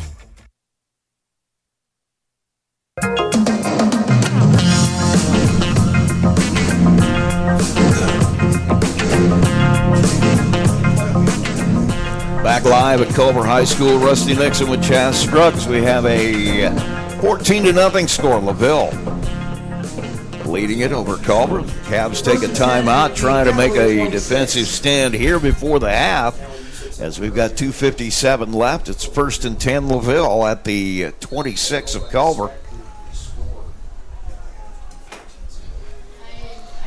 So let's see what they've got called. Schwitz out of the huddle has Stafford, his running back to the left. Snap, he'll hand it to him, and he'll go to the right. He's got a lot of room, gets into the secondary all the way down inside the 5. They'll mark him at the 2, but a flag comes flying in, and it's going to come back. I think it's going to be a hold. They're going to bring it all the way back. Boy, they've got a flag down here at the 25, too. There's 2 of them out there. And it's going to be a hold on LaVille, so it'll take that one all the way back. Boy, Stafford had a big gain, about 20 yards. That's all going to come off the table, and we're going to go back 10. 10-yard penalty. And it'll be 1st and 20. 1st and 19. Football at the 35, and the clock at 2:49. A lot of big plays have come off with penalties. Wide to the both sides, men in the slot both sides. Stafford, the running back, snap, and he'll take it on a draw straight up the middle. Zorich slows him down enough for everybody to come back and make that tackle and clean it up. So big play by Zorich, cleaned up on the tackle, and it's going to be 2nd down and 12. 2 minutes and 30 seconds. He was the only one that had that one sniffed out. 2:20 and counting, 14-0 the score. Out of the huddle, ready to go. Wide receivers to both sides. Schwitz and everybody in orange jumped on that one. I gotta believe that's going to be an offside. And Schwitz able to get him to jump, it's going to be. So it'll go down to the 24-yard line. 2nd and 7. 5-yard penalty makes it 2nd and 7.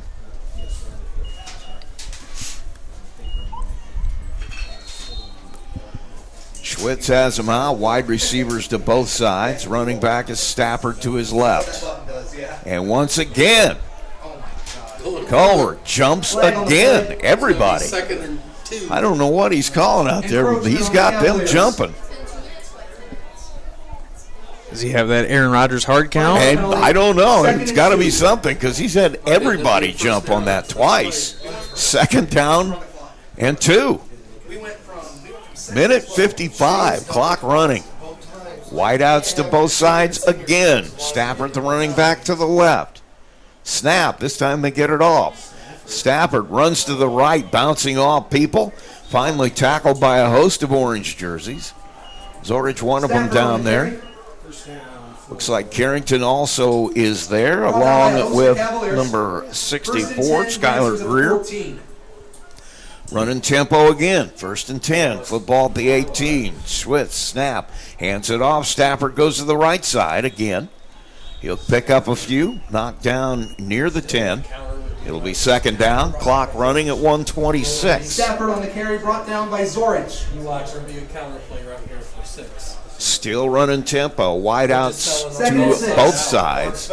Stafford, the running back, and now Schwitz under center. He'll take the snap. Takes the handoff. Rolls to the left. Looking to throw. He's got a man there. Deflected. And it's deflected. I think that was Caleb McCune with his hands on it. He's trying to throw it back across the green as he rolled to the left, and McCune was there to knock it down.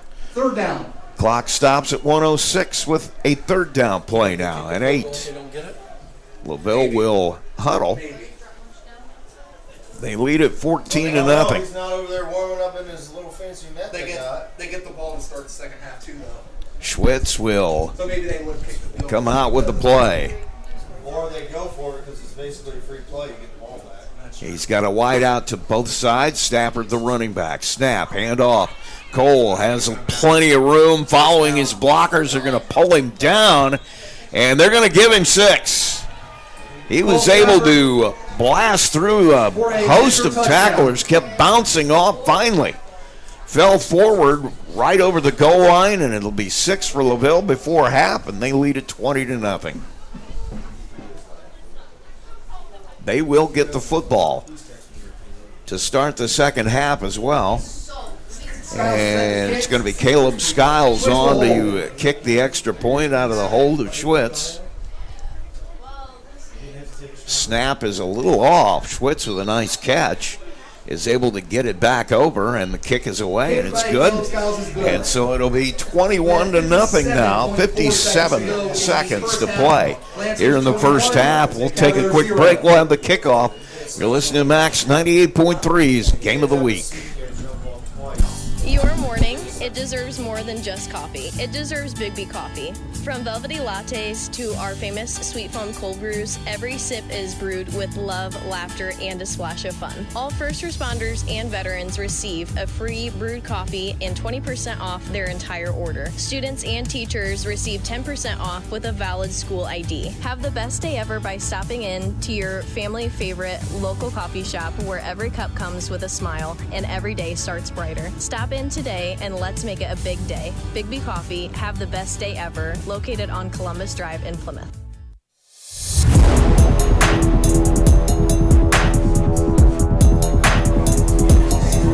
Back at Culver High School, Rusty Nixon with Chaz Scruggs as LaVille has punched one in here to end the first half. They'll kick it off, and Caleb McCune back deep to receive for Culver as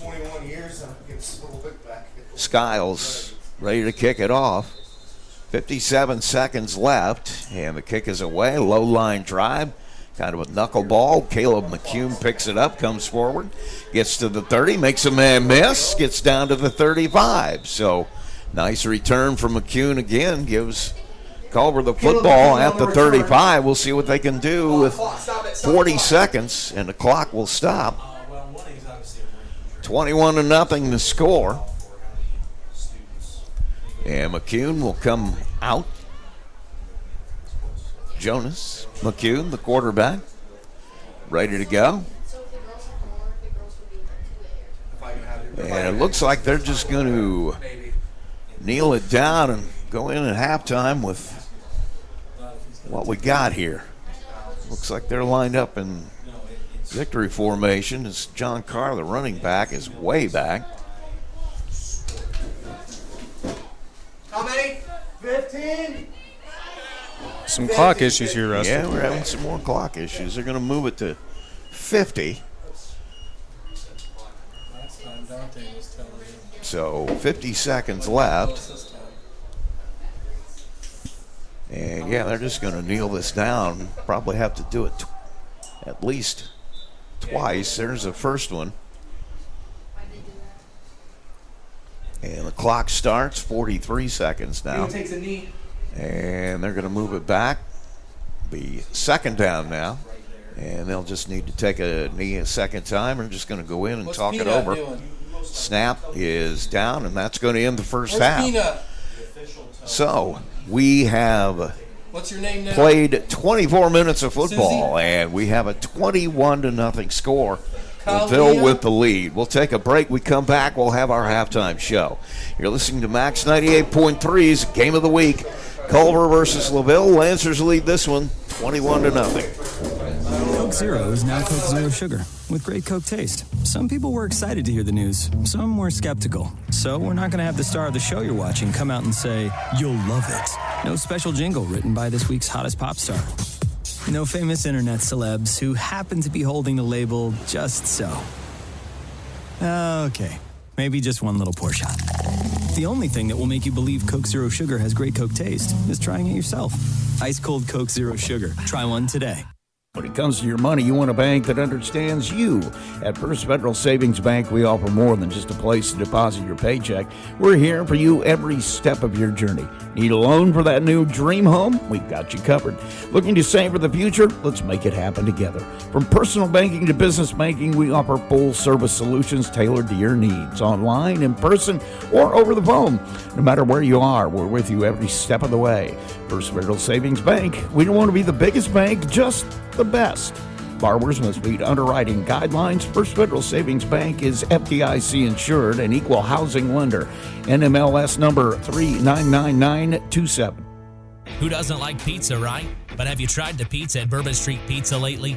More fresh ingredients and a new pizza sauce recipe. It's like a slice of heaven each and every time you take a bite. And now there's 16 new style of pizzas for you to choose from on the menu. And let's not forget the mouth-watering wings or their 5 different pasta dishes to choose from. Bourbon Street Pizza with area locations in Plymouth, Culver, Argus, Walkerton, Napanee, and in Bourbon. If you're looking for a quick and delicious dinner for the entire family to enjoy, look no further than a Bourbon Street Pizza location near you. Your morning, it deserves more than just coffee. It deserves Big B coffee. From velvety lattes to our famous sweet foam cold brews, every sip is brewed with love, laughter, and a splash of fun. All first responders and veterans receive a free brewed coffee and 20% off their entire order. Students and teachers receive 10% off with a valid school ID. Have the best day ever by stopping in to your family favorite local coffee shop where every cup comes with a smile and every day starts brighter. Stop in today and let's make it a big day. Big B Coffee, have the best day ever, located on Columbus Drive in Plymouth. Looking for a stable career in an industry that doesn't slow down? Hoosier Racing Tire in Plymouth, Indiana is seeking motivated people who believe in quality and want to work in a safe environment. With thorough training provided for all positions, no experience needed. Second, third, and weekend shift production wages start around $20 an hour with potential at $25 an hour within a year. Quarterly bonuses, paid time off, and health insurance benefits that start on day one. Apply online at HoosierTire.com. That's HoosierTire.com. Hoosier Tire is an equal opportunity employer.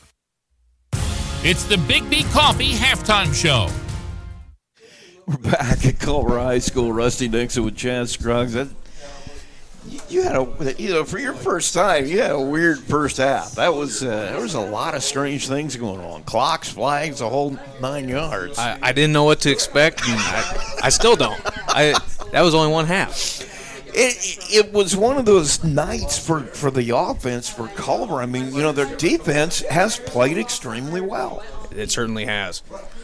And the offense just hasn't been able to get anything going. I mean, you're watching it. What are you seeing? Are they doing anything, or is it just beating them to the spot? I just think that LaVille defense is just penetrating their O-line pretty well, just constantly in the backfield. We saw the one big pass from McCown to McCown, and other than that, we haven't seen a whole lot develop there. I saw maybe one QB run, like a QB power that went for about 10 yards, but other than that, I've just seen LaVille in the backfield, and that's not conducive to good offensive drives. To anything at that point. The other side, though, I mean, Culver's defense, they bent a little bit, but they haven't broken, and they've had their backs against the wall all night. They certainly have, and we've seen so much out of that LaVille offense. We've seen them running, between the tackles to outside, deep pass, little bubble pass. They've done so many different things that it's hard to key on what they're doing. And they've got some talented guys, too. They got some receivers that can run. And, Braden Schwetz, I don't know if anybody throws a better ball than he does. Hey, he's throwing some beauties tonight for sure, especially the one that got called back from the holding call. Yeah, he had a receiver out dead run in the end zone about 45 yards away, right on the hands. So, yeah, I agree with you. That was one of the better throws we've seen all night. It didn't go for anything. We're going to take a break. When we come back, we're going to talk to Braden. He is our Tony the Boss Ross Player of the Week this week, and we had a chance to talk to him, so we're going to talk to him when we come back. You're listening to Max 98.3's Game of the Week. Our score here at halftime is LaVille 21 and Culver nothing. Your morning, it deserves more than just coffee. It deserves Big B coffee. From velvety lattes to our famous sweet foam cold brews, every sip is brewed with love, laughter, and a splash of fun. All first responders and veterans receive a free brewed coffee and 20% off their entire order. Students and teachers receive 10% off with a valid school ID. Have the best day ever by stopping in to your family favorite local coffee shop where every cup comes with a smile and every day starts brighter. Stop in today and let's make it a big day. Big B Coffee, have the best day ever, located on Columbus Drive in Plymouth. Absolute Plumbing, Heating, Cooling of Plymouth has become one of the leading service companies in northern Indiana. Serving Marshall, Stark, St. Joe, Fulton, LaPorte, Elkhart, and Kosciuszko County since 2014. They specialize in residential, commercial plumbing, heating, and cooling services. They also handle drain cleaning, water heater repair, commercial refrigeration, furnaces, generators, and much more. And they're the area's only York brand dealer. That's why Michiana has made Absolute Heating and Cooling their one-stop shop for service needs. Locally owned and operated with over 20 years of experience in the trade. Visit their website at absolutephc.com for complete service information. Absolute Plumbing, Heating, and Cooling, the area's top York brand dealer. Johnson Danielson Funeral Home has been established in the community of Plymouth since 1879, and its staff is committed to providing care that goes beyond the expected in serving today's families who call Marshall County their home. They welcome families seeking options and alternative ways to pay tribute to someone, from burial packages to pre-planning to planning a checklist. The professionals, along with caring staff at Johnson Danielson, are available to assist your family 24 hours a day by simply calling 574-936-2829. Visit their website at johnsondanielson.com for a complete list of services. Johnson Danielson Funeral Home. Service beyond expectation. We're with Braden Schwitz, the Tony the Boss Ross Player of the Week here. Man, catching up with you after practice. I mean, how do you feel about this week? I'm feeling great. We've definitely came out and practiced hard, and we've been preparing to win, and that's our motto. So we're definitely going to try to take it to them this week and make a statement. Want to say congratulations, too. 6 touchdown passes in one half. I mean, that's a year for a lot of guys. How did that feel? It felt great. I definitely want to give praise to my teammates for that, for sure. I couldn't have done it without them, and they're a big part of that.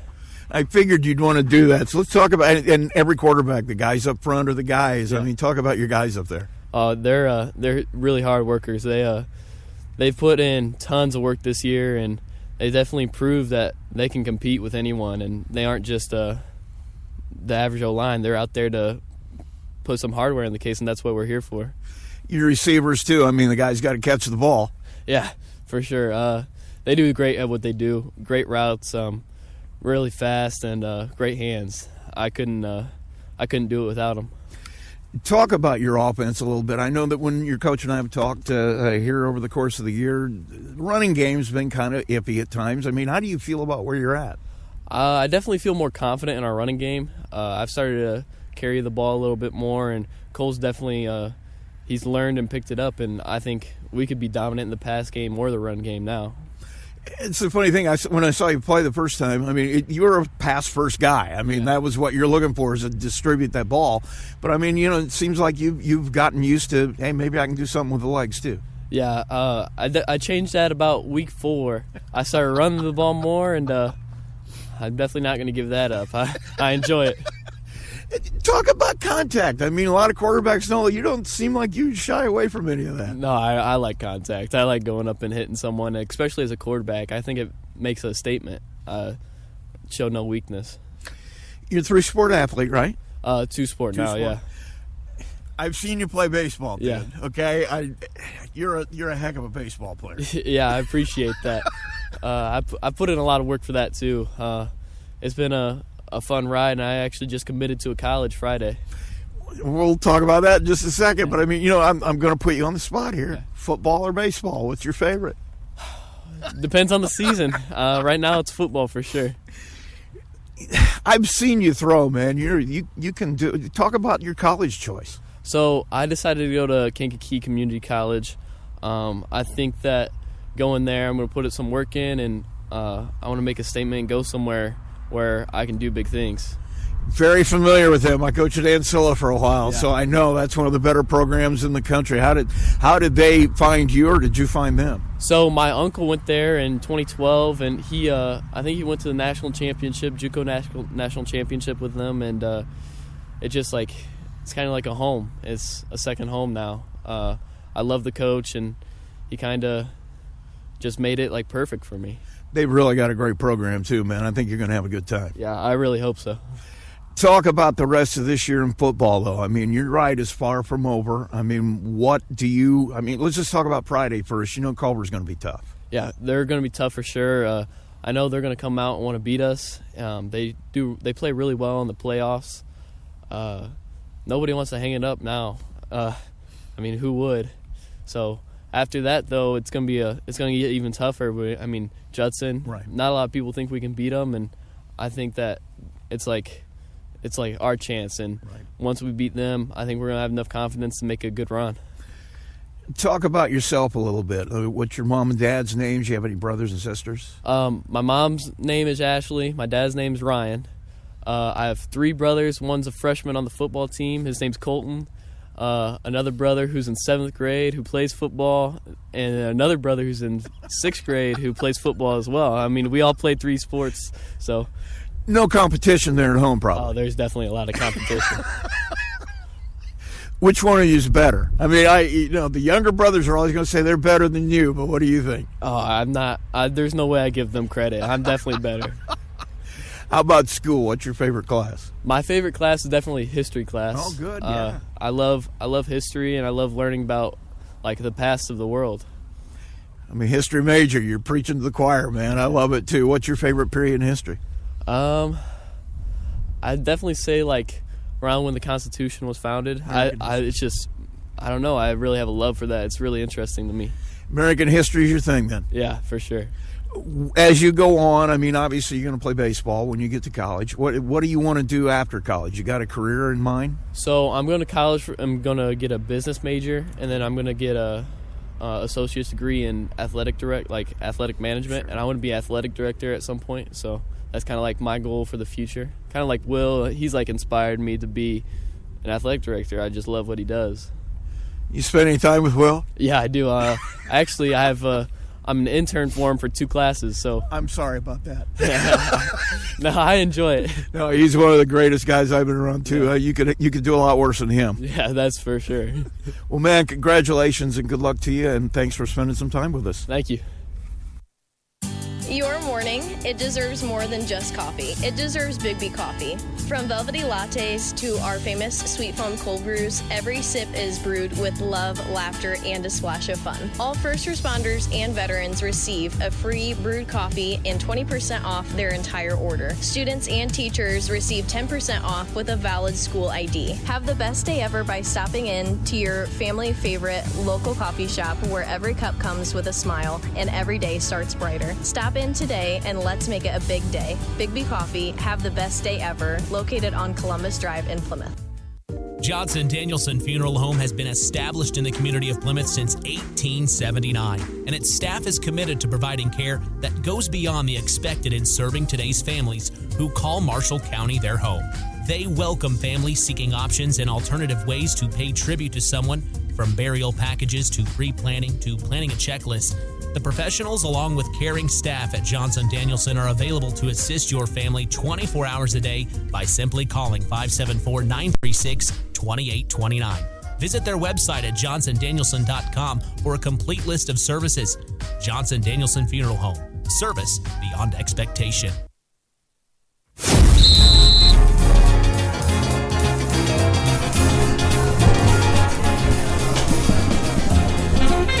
Back at Culver High School, Rusty Nixon with Chaz Scruggs here tonight as Joe McKee is off doing family stuff, I guess. So we'll let him do that. That's fine. Chaz been kind enough to join me. We were just talking here a little bit during the halftime. I mean, this has been a weird game for you to have as your first game. I keep going mute on you, Rusty, because I'm not sure what's going on out there.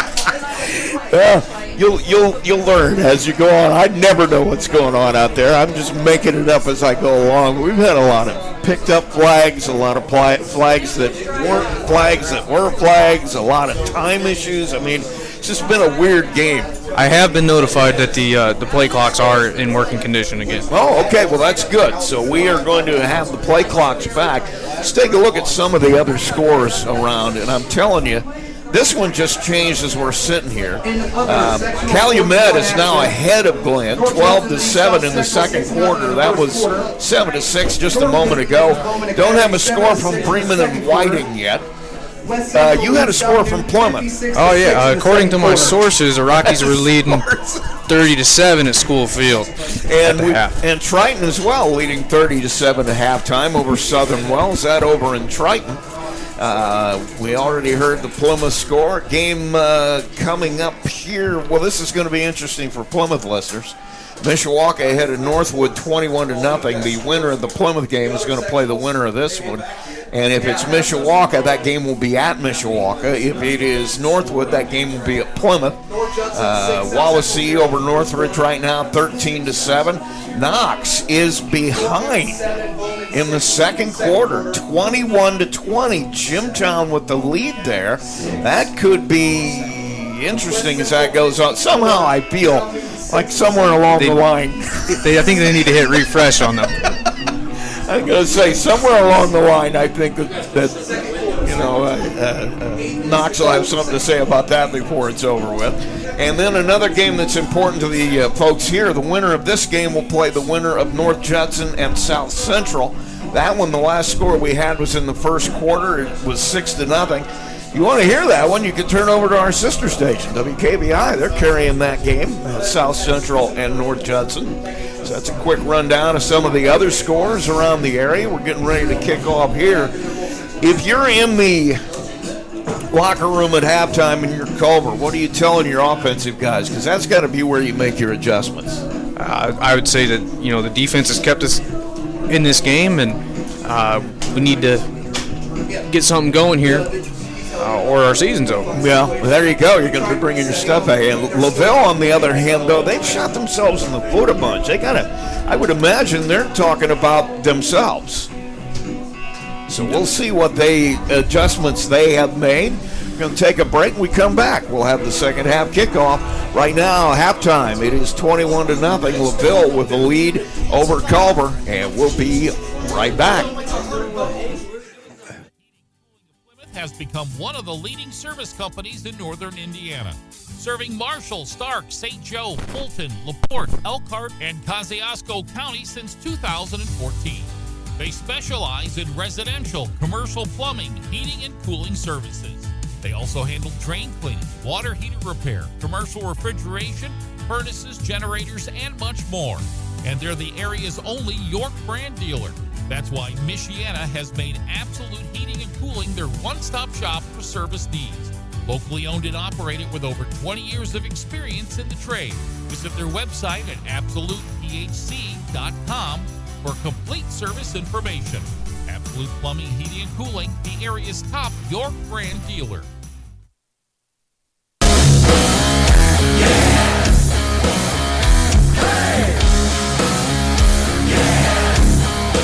And we're back at Culver High School, ready for the kickoff. LaVille will have it out of the halftime break, and Culver will kick it away here as we have a 21-0 score just out of halftime. Back deep is going to be Underwood, and I believe that's Amore on the other side for LaVille on the return.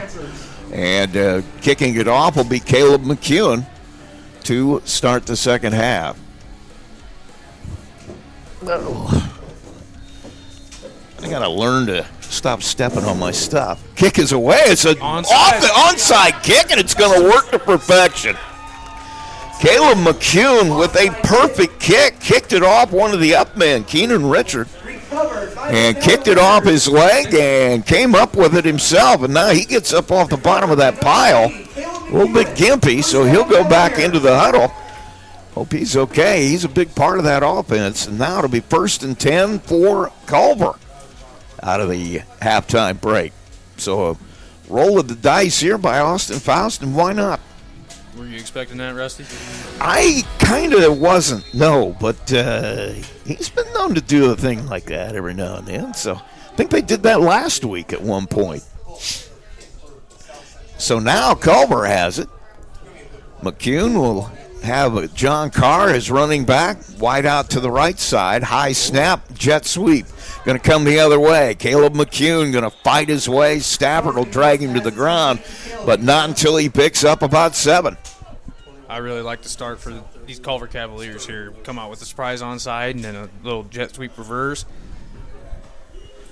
You got to figure out a way to get some points here. 2nd down, and they're going to give him 6. Football will be marked down at the 43, and it'll be 2nd down and 4. Snap, and now Jonas McCune going to the right side. Stafford is right there, fights off a block, does a great job. Gets him on the leg as he's trying to get away, and so a loss on that play, about 5, and it's going to be 3rd and 9. It's a great play by Stafford as he fought off a block.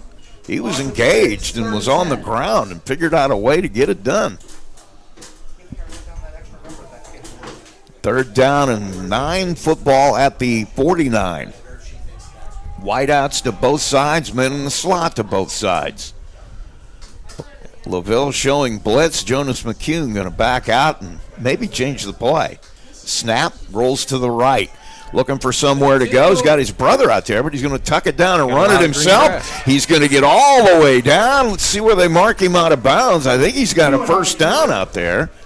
And no, they're going to mark him short. Wow, that's an interesting spot. It's going to be 4th and 1 at the 40. I didn't see an official on that sideline until I came in to try to spot it, and I don't know. Anyway, 4th down and 1 here at the 40 as McCune ran out of bounds just shy of that 1st down. Darren Carrington will come on as the running back. And McCune has wideouts to both sides. This play of the game right now. Carrington going to take it ahead, and the one official on this side has him with the 1st down. The one on the other is not marking it. And so he is not going to get it. Brought down short of the line to gain. So it's going to be 1st and 10 for LaVille as Culver has some moments but can't get it done. And Austin Faust having a word with the official on this side because, once again, we've seen this all year. The official on each side marks it in a different spot. Snap and a spin, keeps it. Schwitz will go to the right side. He'll pick up about 8 on the roll. It's a fancy little play. Faked the handoff and spun the other way backwards and goes forward for about 8. So it'll be 2nd down and 2. 2nd and 1. My brother always says there hasn't been an official in football ever in the history of the game that's marked the ball right. I don't know. That's what he always tells me. 2nd down and 1. Football at the 49. Schwitz, snap. He'll hand it off straight ahead. Stafford, nothing but running room. He'll get all the way into the 2nd line, all the way down to about the 35, and LaVille has some things figured out on offense here. Stafford on the carry, brought down by Banks. Had some real success, I thought, at the end of that 1st half running the football. They're picking up where they left off. Schwitz has him out of the huddle. Wide out to the right, or to the left, I should say. Stafford in motion, comes back, takes the handoff, goes to the left side, looking for room, breaks a tackle, gets into the secondary. One man to beat, and he beats him. Caleb McCune was the last man there that had a shot and couldn't bring him to the turf. And Stafford is in for 6, and just like that, Culver had some life on the kickoff, and now LaVille trying to take it away with 6 more. Touchdown Lancers. Boy, Stafford just runs hard. That was an interesting play as well. With a big motion and then bringing him back to the other side. There was a lot of space there. And there was a lot of motion there as Stafford went around and came back. And so now he's over on the sideline. He's a little gimpy after that. He took a hit in the end zone at the end of that play. Snap, the kick is away, and it is good. So the extra point is added by Skiles, and it's 28-0 now. 9:13 to play in the third period. We'll take a break. We'll come back. You're listening to Max 98.3's Game of the Week. There's a trend happening around the educational world. More and more high school graduates are attending smaller community colleges to start their educational journey. At Marian University's Ancilla College, we welcome students from all walks of life. The opportunities at Marian University are endless, from living on campus to being a collegiate student athlete. From day one, your professors will help you create a plan for a success at Marian and beyond. Find out more about Marian University's Ancilla College through our website at marian.edu/Ancilla today.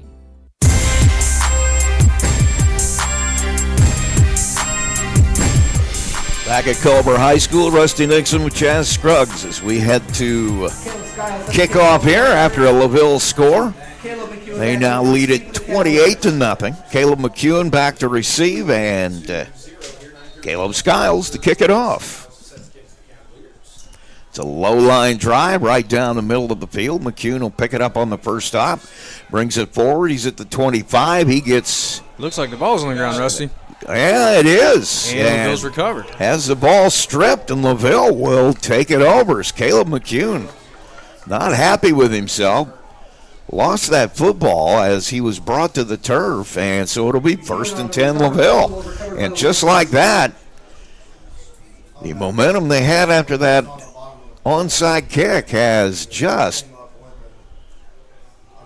turned to disaster. So LaVille will have it 1st and 10, football at the 35. Out to take the running back spot. Lawrence Wood will keep a look on that. Stafford seemed to be a little bit hurt at the end of the touchdown run. So first down here, snap, and the handoff will go to Wood. He'll go to the right side. Really nice pickup all the way down close to a first down at the 16-yard line. They're going to put him at the 17. He'll be just shy, so it'll be 2nd and 1. 2nd and 1 from the 17.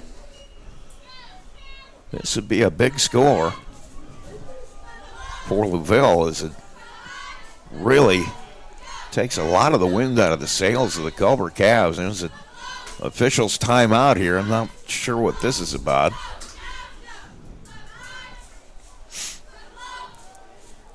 And now I guess we're ready to go. 8:26, clock running, snap. Schwitz will hand it to Wood, straight into the middle of that pile. He'll get plenty for the first down. They'll mark him down at about the 13, so it'll be 1st and 10, brought to you by First Source Bank. This really lets you open up. You know, I don't know how you do, as much as Culver's offense has struggled, you get a, what, it would be a 5-score lead. You just putting your ears back if you're on defense, don't you? Oh, 100%. That's your dream there. Snap, hand off to Wood. He'll go forward for a little bit. Get about 5. So it'll be 2nd down. As we said, the winner of this game tonight is going to play North Judson or South Central. Whoever comes out in that one is the winner. 2nd and 6. Football at the 9. Clock running, 7:38 to play. Here in the third quarter, we're pretty much just underway. LaVille just put one in. Trying to do so again. Schwitz with a snap. Fakes a handoff to Wood. He'll keep it this time. He gets through into the secondary. He's going to be in for the score. So Schwitz beats everybody to the goal line. Nobody there can bring him down before he scores. And so with 7:22 to play, it's now 34-0, LaVille. Caleb Skiles will come on to kick the extra point. Culver running some folks back on for the defensive side of it. And now we're ready to go. Snap is a little high. Schwitz brings it down. Kick is well away. It's plenty far enough, and it's good. So now with 7:22, LaVille's come out of the locker room and put 2 more on the board. And they made it 35-0. We're in the third quarter here at Culver. We'll take a break. We come back. You're listening to Max 98.3's Game of the Week. McDonald's restaurants in Plymouth and Bremen, Indiana are now owned and operated by local residents Bill and Flo Bolt. Bolt Enterprises are proud to own and operate all 4 McDonald's restaurants in Marshall County. Become part of the McDonald's family today with Bolt Enterprises McDonald's.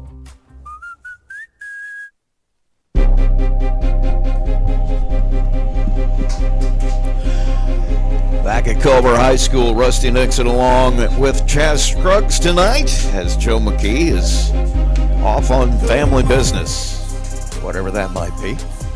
7:22 to play, 35-0 our score as LaVille has just pushed another one across here in the third quarter, and they lead it.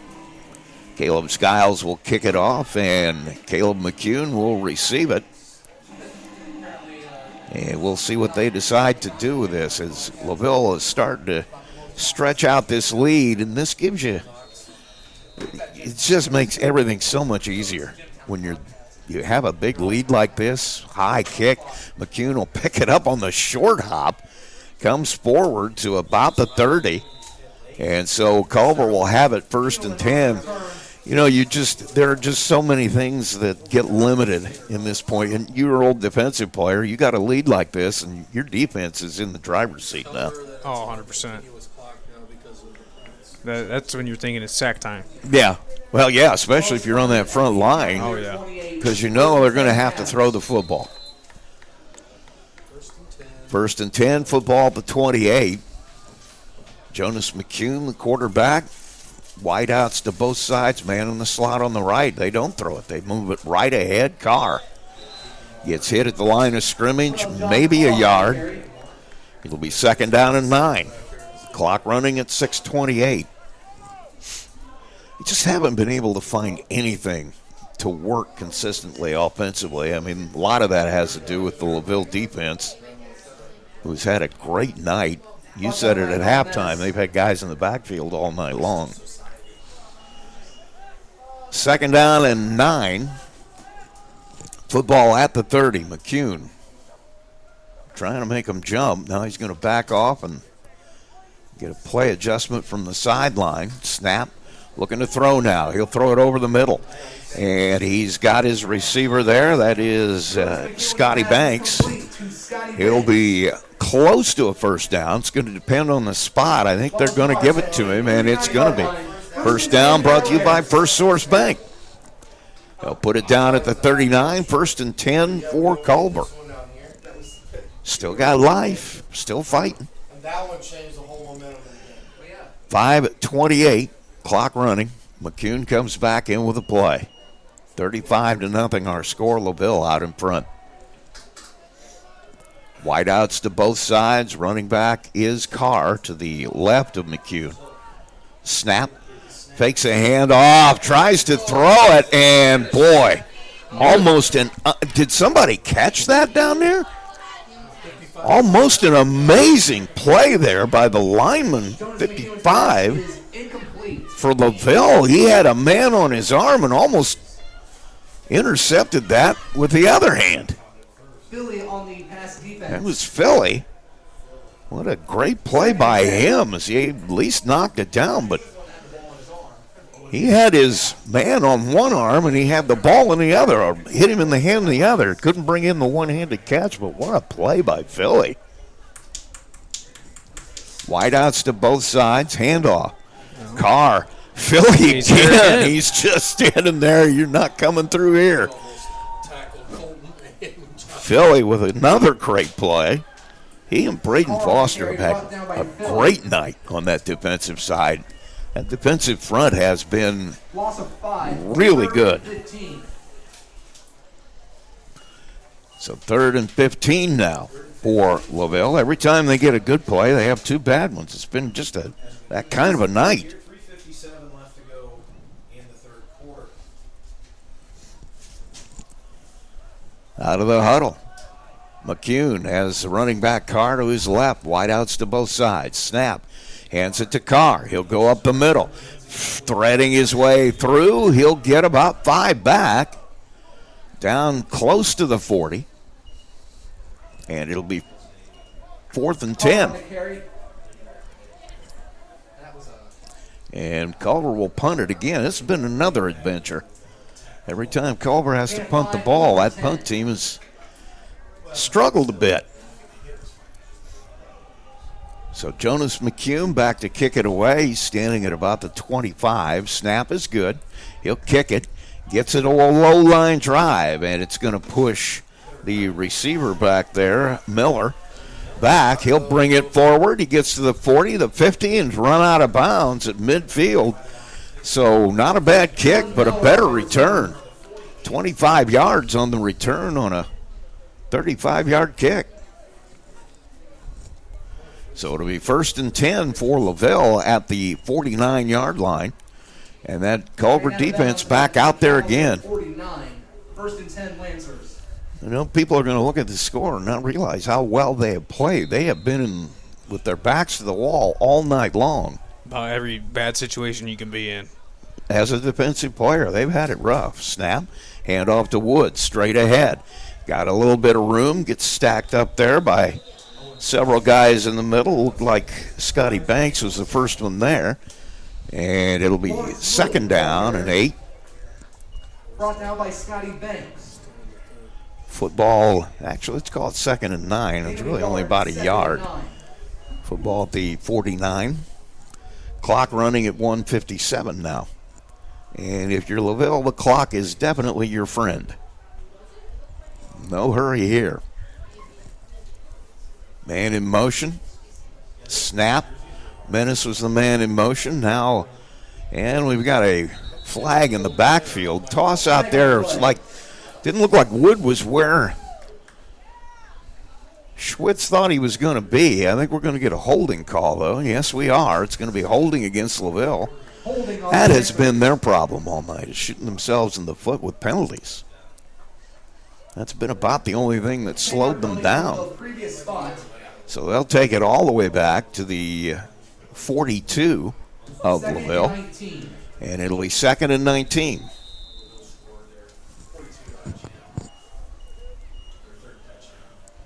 Clock running at 1:03. 35-0 the score.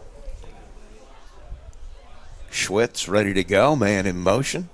Fakes the jet sweep. He'll step forward, gets out of the way of the pressure. He'll keep it himself. Brings it down, maybe a short gain, not much. So it'll be 3rd down and 19. They'll mark it down at the 42-yard line, just beyond it.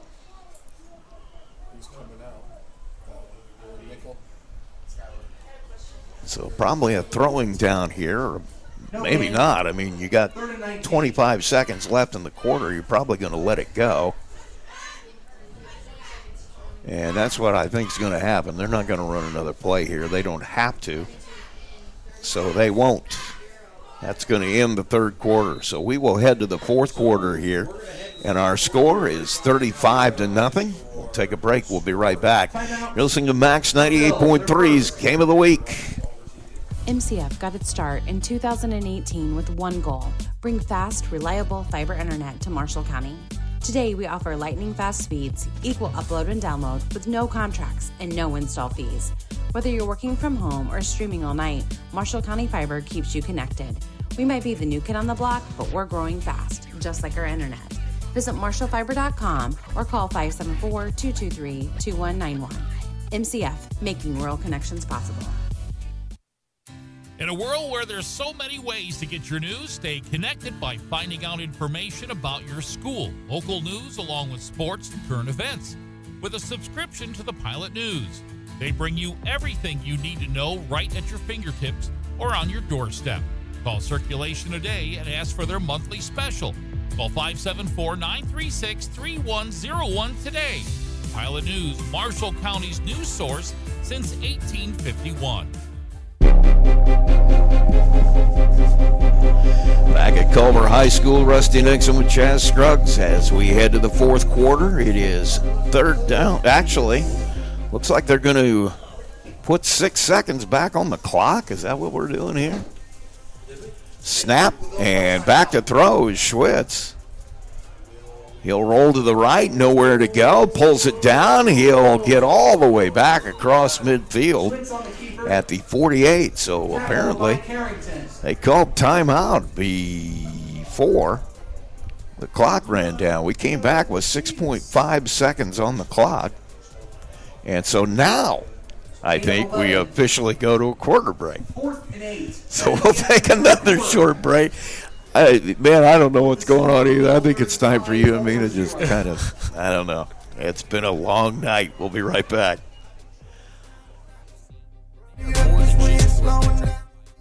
Your neighbors, your partners, and your connection to a brighter future. Since 1936, they have been powering homes, farms, and businesses with reliable service, innovative energy solutions, and a commitment to our community that never wavers. It's not just about keeping the lights on, it's about keeping our community strong. Marshall County REMC, powering progress, powering you. Learn more at marshallremc.com. All right, I think this will be the fourth quarter as we go back to Culver. I don't know yet. Welcome to the fourth quarter, Rusty. Okay, thank you. I'm glad that I finally figured that one out. We came back. We had 6 seconds left. So now LaVille has a fourth down and 8. They're just across the 50. Schwitz has it. He's going to throw right over the middle. Boy, that's interesting that they were able to get that in there. Menace will come away with a nice catch, but he had 2 receivers at the same exact spot. Menace able to pull it in, and that'll be good for a first down, brought to you by First Source Bank. Schwitz with the snap, hands it off. Wood is wrapped up. Boy, what a play. Once again, I think that is Zorich that made that. Well, let's see. Looks like there was a couple of guys down there, but Shane Martin, I think, was fully engaged and somehow found a way to get his hand out of there and make a tackle. He was being blocked. That's a heck of a defensive play. So second down now at 11. And a little confusion as the receivers head off in different directions here. In motion. Snap, handoff. Wood goes to the right side this time. He's met rudely in the secondary, but he'll pick up a nice gain, about 6 or 7. They'll mark him just past the 30, and it'll be third down and 4. Football the 29. Third and 3. Play comes in from the sideline. Schwitz hands it off to Dylan Miller. Doesn't even come back to the huddle. He'll just stay out there. They come to the line. And Wood, snap, hand off. No, he'll keep it this time. Goes to the left. He gets the man to miss. Carries some tacklers all the way down to about the 13. So a nice game for Schwitz around 20. And it'll be first down and 10, brought to you by First Source Bank. Hey, I think he about dragged half the Culver defense with him. He had 4 guys on his back for about 5 yards. So a nice run by Braden Schwitz, and he'll bring him out again here. 9:47 on the clock as it continues to run. Snap, handoff, Wood to the right side. Breaks it down. Well, that's Stafford back in the game. He's going to be close. Depends on if they're going to give it to him or not, and they're not going to. They're going to mark him short, so it'll be at the 2, just outside the 1. Well, it's going to be inside the 1.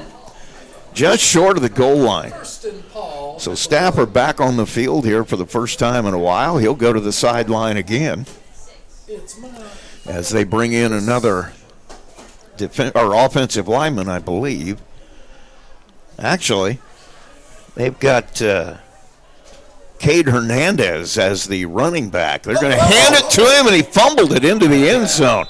Tried to hand it to Cade Hernandez to let him carry it in. I think that's Culver's ball. And it's going to be Culver's ball at the 20. Hernandez couldn't handle the handoff. Cade Hernandez, a senior offensive and defensive lineman. He's a large young man. 6 foot 230 is what they got him listed as. I think he looks a little bit bigger than that, but he couldn't handle the handoff, and so his fumble gives it back to Culver. It'll come out to the 20, 8:27, clock running, 1st and 10 for Culver here.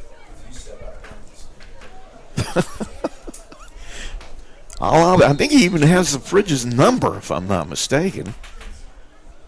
Putting that big defensive player in that backfield, and he just couldn't handle the handoff.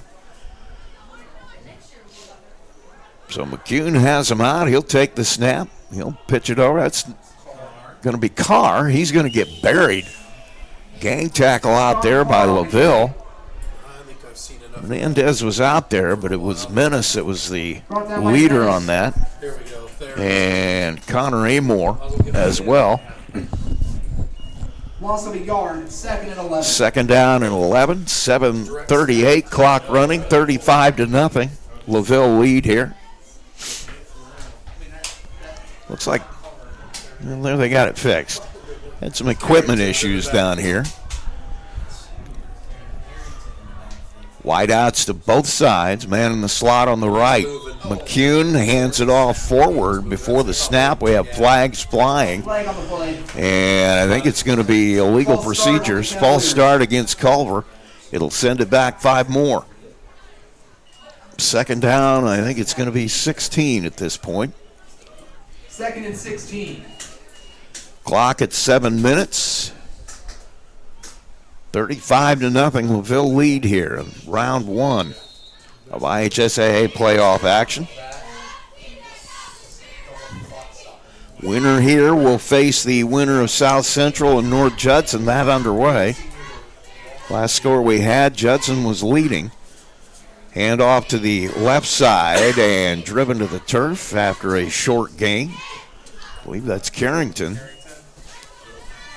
And it is there in Carrington. Carrington on the carry. Senior getting a few carries here at the end of the game. It's always good to see. 3rd and 16 now. And Jonas McCune will go back out with another play. Clock running at 6:08. 3rd and 16. McCune has wideouts to both sides. Man in the slot here to the left is Caleb McCune. Snap, and Jonas will run it himself. Looking for somewhere to go. Boy, that closed up quick. Every time they've run that play, there's been a slight breath of maybe that's going to be a decent gainer, and then, boy, LaVille just rallies to the ball. Wood on that one. Picked up about 3. It's 4th and 8.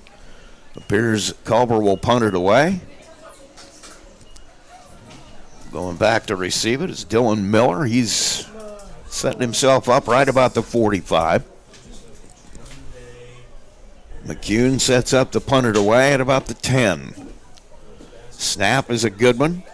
Gets it away. It's a high punt. It'll hit the ground at the 46. It'll roll out of bounds at the LaVille 49.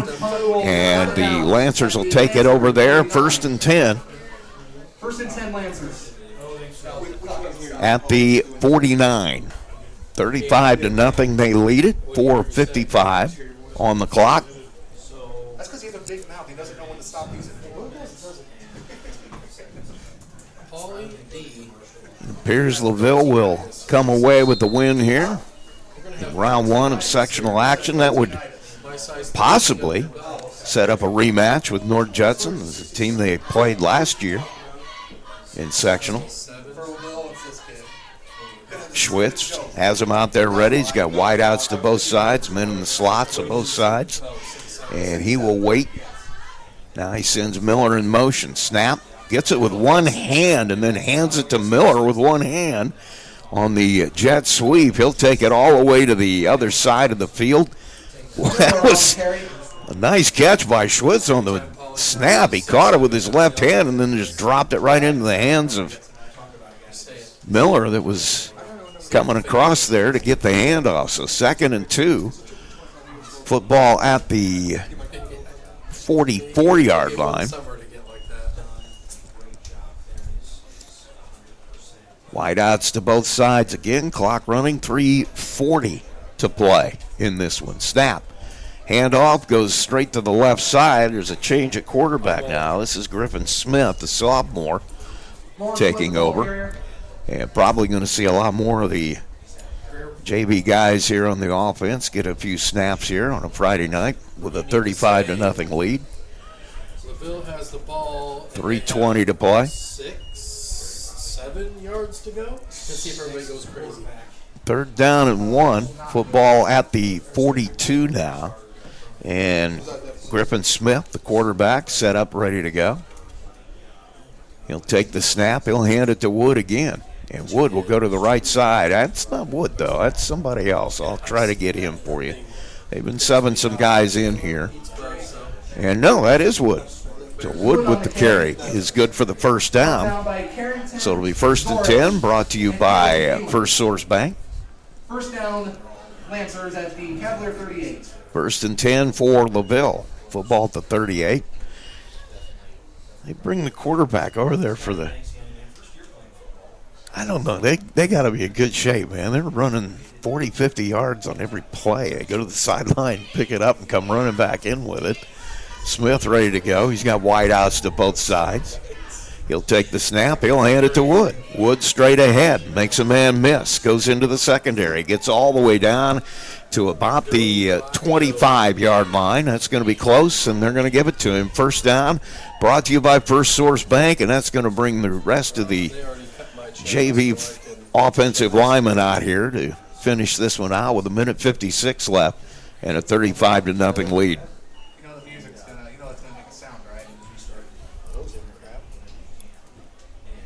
And coming in at the last second, it's Peyton Klein, wide receiver.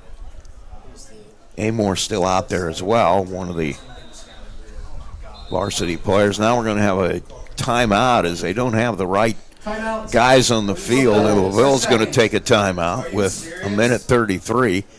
So we'll take a quick break as well. You're listening Max 98.3's Game of the Week. At Marshall County REMC, they are more than just your electric provider. They're your neighbors, your partners, and your connection to a brighter future. Since 1936, they have been powering homes, farms, and businesses with reliable service, innovative energy solutions, and a commitment to our community that never wavers. It's not just about keeping the lights on, it's about keeping our community strong. Marshall County REMC, powering progress, powering you. Learn more at marshallremc.com. And we're back. I think they've got things straightened out. When you got, you know what I'm talking about. You got so many guys running in and out like that who aren't used to playing on Friday night. It's kind of hard to get everybody on the same page, isn't it? Oh, yeah, you can end up with 15 people on the field. Well, and you know, I'd run out anyway just because I'd want to go out there. Oh, yeah, my turn. My turn. So they'll come out. They've got it sorted out. 1st and 10 for LaVille here, and the snap will be to Griffin Smith, and we've got a whistle before that gets started. I'm not sure what that's about. It has been one of those nights. Illegal procedure against LaVille. That'll move them back 5. Clock running at 1:17. Play comes in for Smith. We'll probably have at least one more play, maybe two. 35-0 the score. And LaVille will move on. Now, not sure how it plays out if South Central wins. If North Judson wins their contest, the game next week for LaVille would be at North Judson, as I understand it. Snap, handoff, Wood, eaten up by the middle of that Culver line. It's going to be 2nd down, maybe a yard on that. They'll mark him down shy of the 31. And I don't think they've got to run another play. No gain on the play, 2nd and 15. Smith will bring one out anyway. I'm not sure if he's going to snap the ball, but we'll see what happens. There's 26 seconds left. Smith with Wood to his right. Wideouts to both sides. He'll take it. He'll hand it to Wood. Straight up the middle. Smothered in the middle there by the Culver line, and that'll do it. So that's the end of this one. 35-0 our score as LaVille takes a first-round win. We'll be right back with our post-game show. You're listening to Max 98.3's Game of the Week final score. LaVille 35 and Culver nothing. We'll be right back. There's a trend happening around the educational world. More and more high school graduates are attending smaller community colleges to start their educational journey. At Marian University's Ancilla College, we welcome students from all walks of life. The opportunities at Marian University are endless, from living on campus to being a collegiate student athlete. From day one, your professors will help you create a plan for a success at Marian and beyond. Find out more about Marian University's Ancilla College through our website at marian.edu/Ancilla today. McDonald's restaurants in Plymouth and Bremen, Indiana are now owned and operated by local residents Bill and Flo Bolt. Bolt Enterprises are proud to own and operate all 4 McDonald's restaurants in Marshall County. Become part of the McDonald's family today with Bolt Enterprises McDonald's.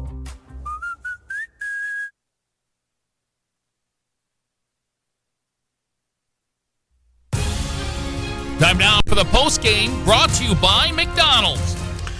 Well, we're back. Rusty Nix and Chaz Scruggs, as this one has ended 35-0 the score. LaVille takes a win. They move on to round 2.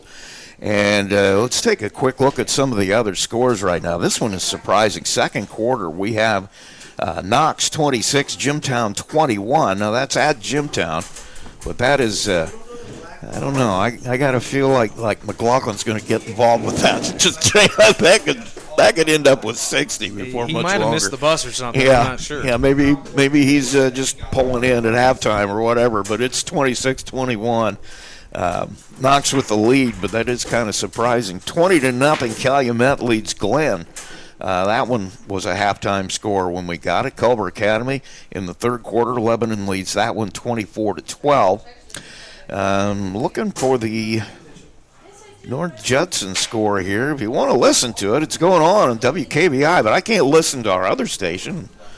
Do my job here. So let's see if we have an update on that. I do not believe we do. Now, do you have an update on Plymouth? Because I don't see one of those either.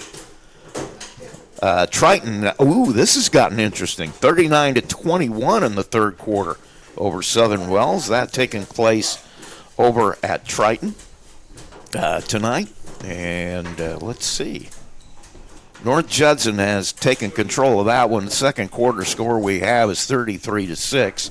They lead South Central. So if that continues the way it is, that will mean that North Judson and LaVille will face each other next week in round 2. And if I am right, and I never am when it comes to reading the sectional brackets, that will be at North Judson. So game here, 35 for LaVille, nothing for Culver. We're going to take a quick break. We have our play of the game. I think we've got one, right? We've talked about it. I think we found one. We found one, so we'll be right back. Here's the play of the game brought to you by Absolute Plumbing, Heating, and Cooling. And that was quick. We're back to play the game.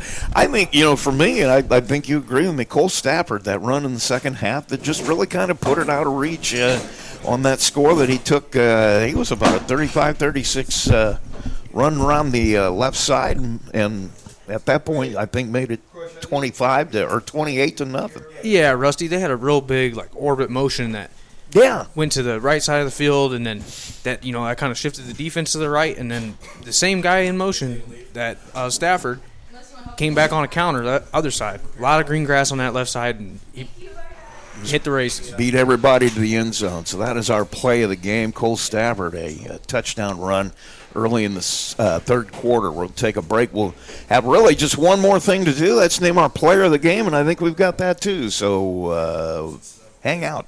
Absolute Plumbing, Heating, Cooling of Plymouth has become one of the leading service companies in northern Indiana. Serving Marshall, Stark, St. Joe, Fulton, LaPorte, Elkhart, and Kosciuszko County since 2014. They specialize in residential, commercial plumbing, heating, and cooling services. They also handle drain cleaning, water heater repair, commercial refrigeration, furnaces, generators, and much more. And they're the area's only York brand dealer. That's why Michiana has made Absolute Heating and Cooling their one-stop shop for service needs. Locally owned and operated with over 20 years of experience in the trade. Visit their website at absolutephc.com for complete service information. Absolute Plumbing, Heating, and Cooling, the area's top York brand dealer. Culver's Portside Marina handles all water and recreational needs. When it comes to pontoons, Godfrey leads the industry in performance and quality, and Portside Marina has them in stock. From Sanpan, Aqua Patio, Sweetwater, and Monaco pontoons, if you're looking for a family boat, Culver's Portside Marina can help. Discover the evolution of the wake boat through luxury models offered from Centurion and Supreme Surf Boats. Yamaha Wave Runners and Kawasaki jet skis are on the showroom floor waiting. Located at 514 West Mill Street in Culver. Stop in or call them at 574-842-5000. Culver's Portside Marina. Who doesn't like pizza, right? But have you tried the pizza at Bourbon Street Pizza lately? More fresh ingredients and a new pizza sauce recipe. It's like a slice of heaven each and every time you take a bite. And now there's 16 new style of pizzas for you to choose from on the menu. And let's not forget the mouth-watering wings or their 5 different pasta dishes to choose from. Bourbon Street Pizza with area locations in Plymouth, Culver, Argus, Walkerton, Napanee, and in Bourbon. If you're looking for a quick and delicious dinner for the entire family to enjoy, look no further than a Bourbon Street Pizza location near you. Bourbon Street Pizza presents the player of the game. And our player of the game, I don't think we have any doubt about that either. Braden Schwitz is going to take our player of the game honors tonight. Yeah, people can be like, well, quarterback for player of the game, that's an easy pick, but it's a hard decision to make. But as many times as we saw this LaVille offense with all these penalties and everything tonight, the false starts and infractions, as many times as they were behind the chains, 3rd and 10, 3rd and 8, 3rd and 9, this guy just seemed to always put the ball in the right spot or take care of it on the ground with his own legs. I got to agree with you. He is definitely our player of the game, and he is quite a talented. I don't know. I know you haven't seen him play baseball, but he's also an outstanding baseball player, and that's what he's going to do when he goes to college. But he is a heck of a player, and he is our player of the game, Braden Schwitz, quarterback at LaVille. Man, Alan, thank you for joining me. It's been fun. I appreciate it, Rusty. I hope I was a little bit more than just a wind block here in the booth. We did a great job blocking the wind, too. Thank you for that. But, no, man, this was a weird one for this to be your first shot. I mean, we had a lot of bizarre penalties, the clock that didn't work. I mean, it was just a weird game. There was plenty of stuff that left me speechless. So. That's going to do it for us here from Culver. I'm Rusty Nixon for Chad Scruggs. Don't forget, tomorrow morning we'll talk to all the area coaches on the Saturday Morning Coaches Show. That starts at 7 o'clock. And then next week we'll have another round of Thursday Night Lights. That starts at 7. But tomorrow it all starts off with the Coaches Show at 7 o'clock. And we're not sure where we're going to be for our game of the week next week, but we'll let you know by tomorrow, I would think. So we'll talk to you tomorrow morning. Have yourselves a great weekend. Tonight's game brought to you by Coca-Cola, Hoosier Tire, Marion's University Ancilla College, First Federal Bank, Big B Coffee, McDonald's, Absolute Plumbing, Heating, and Cooling, Bourbon Street Pizza, Culver Portside Marina, Marshall County REMC, the Pilot News Group, Marshall County Fiber, Johnson Danielson Funeral Home. Don't forget to visit us online at sportsthemax.net, on Facebook, and on the web.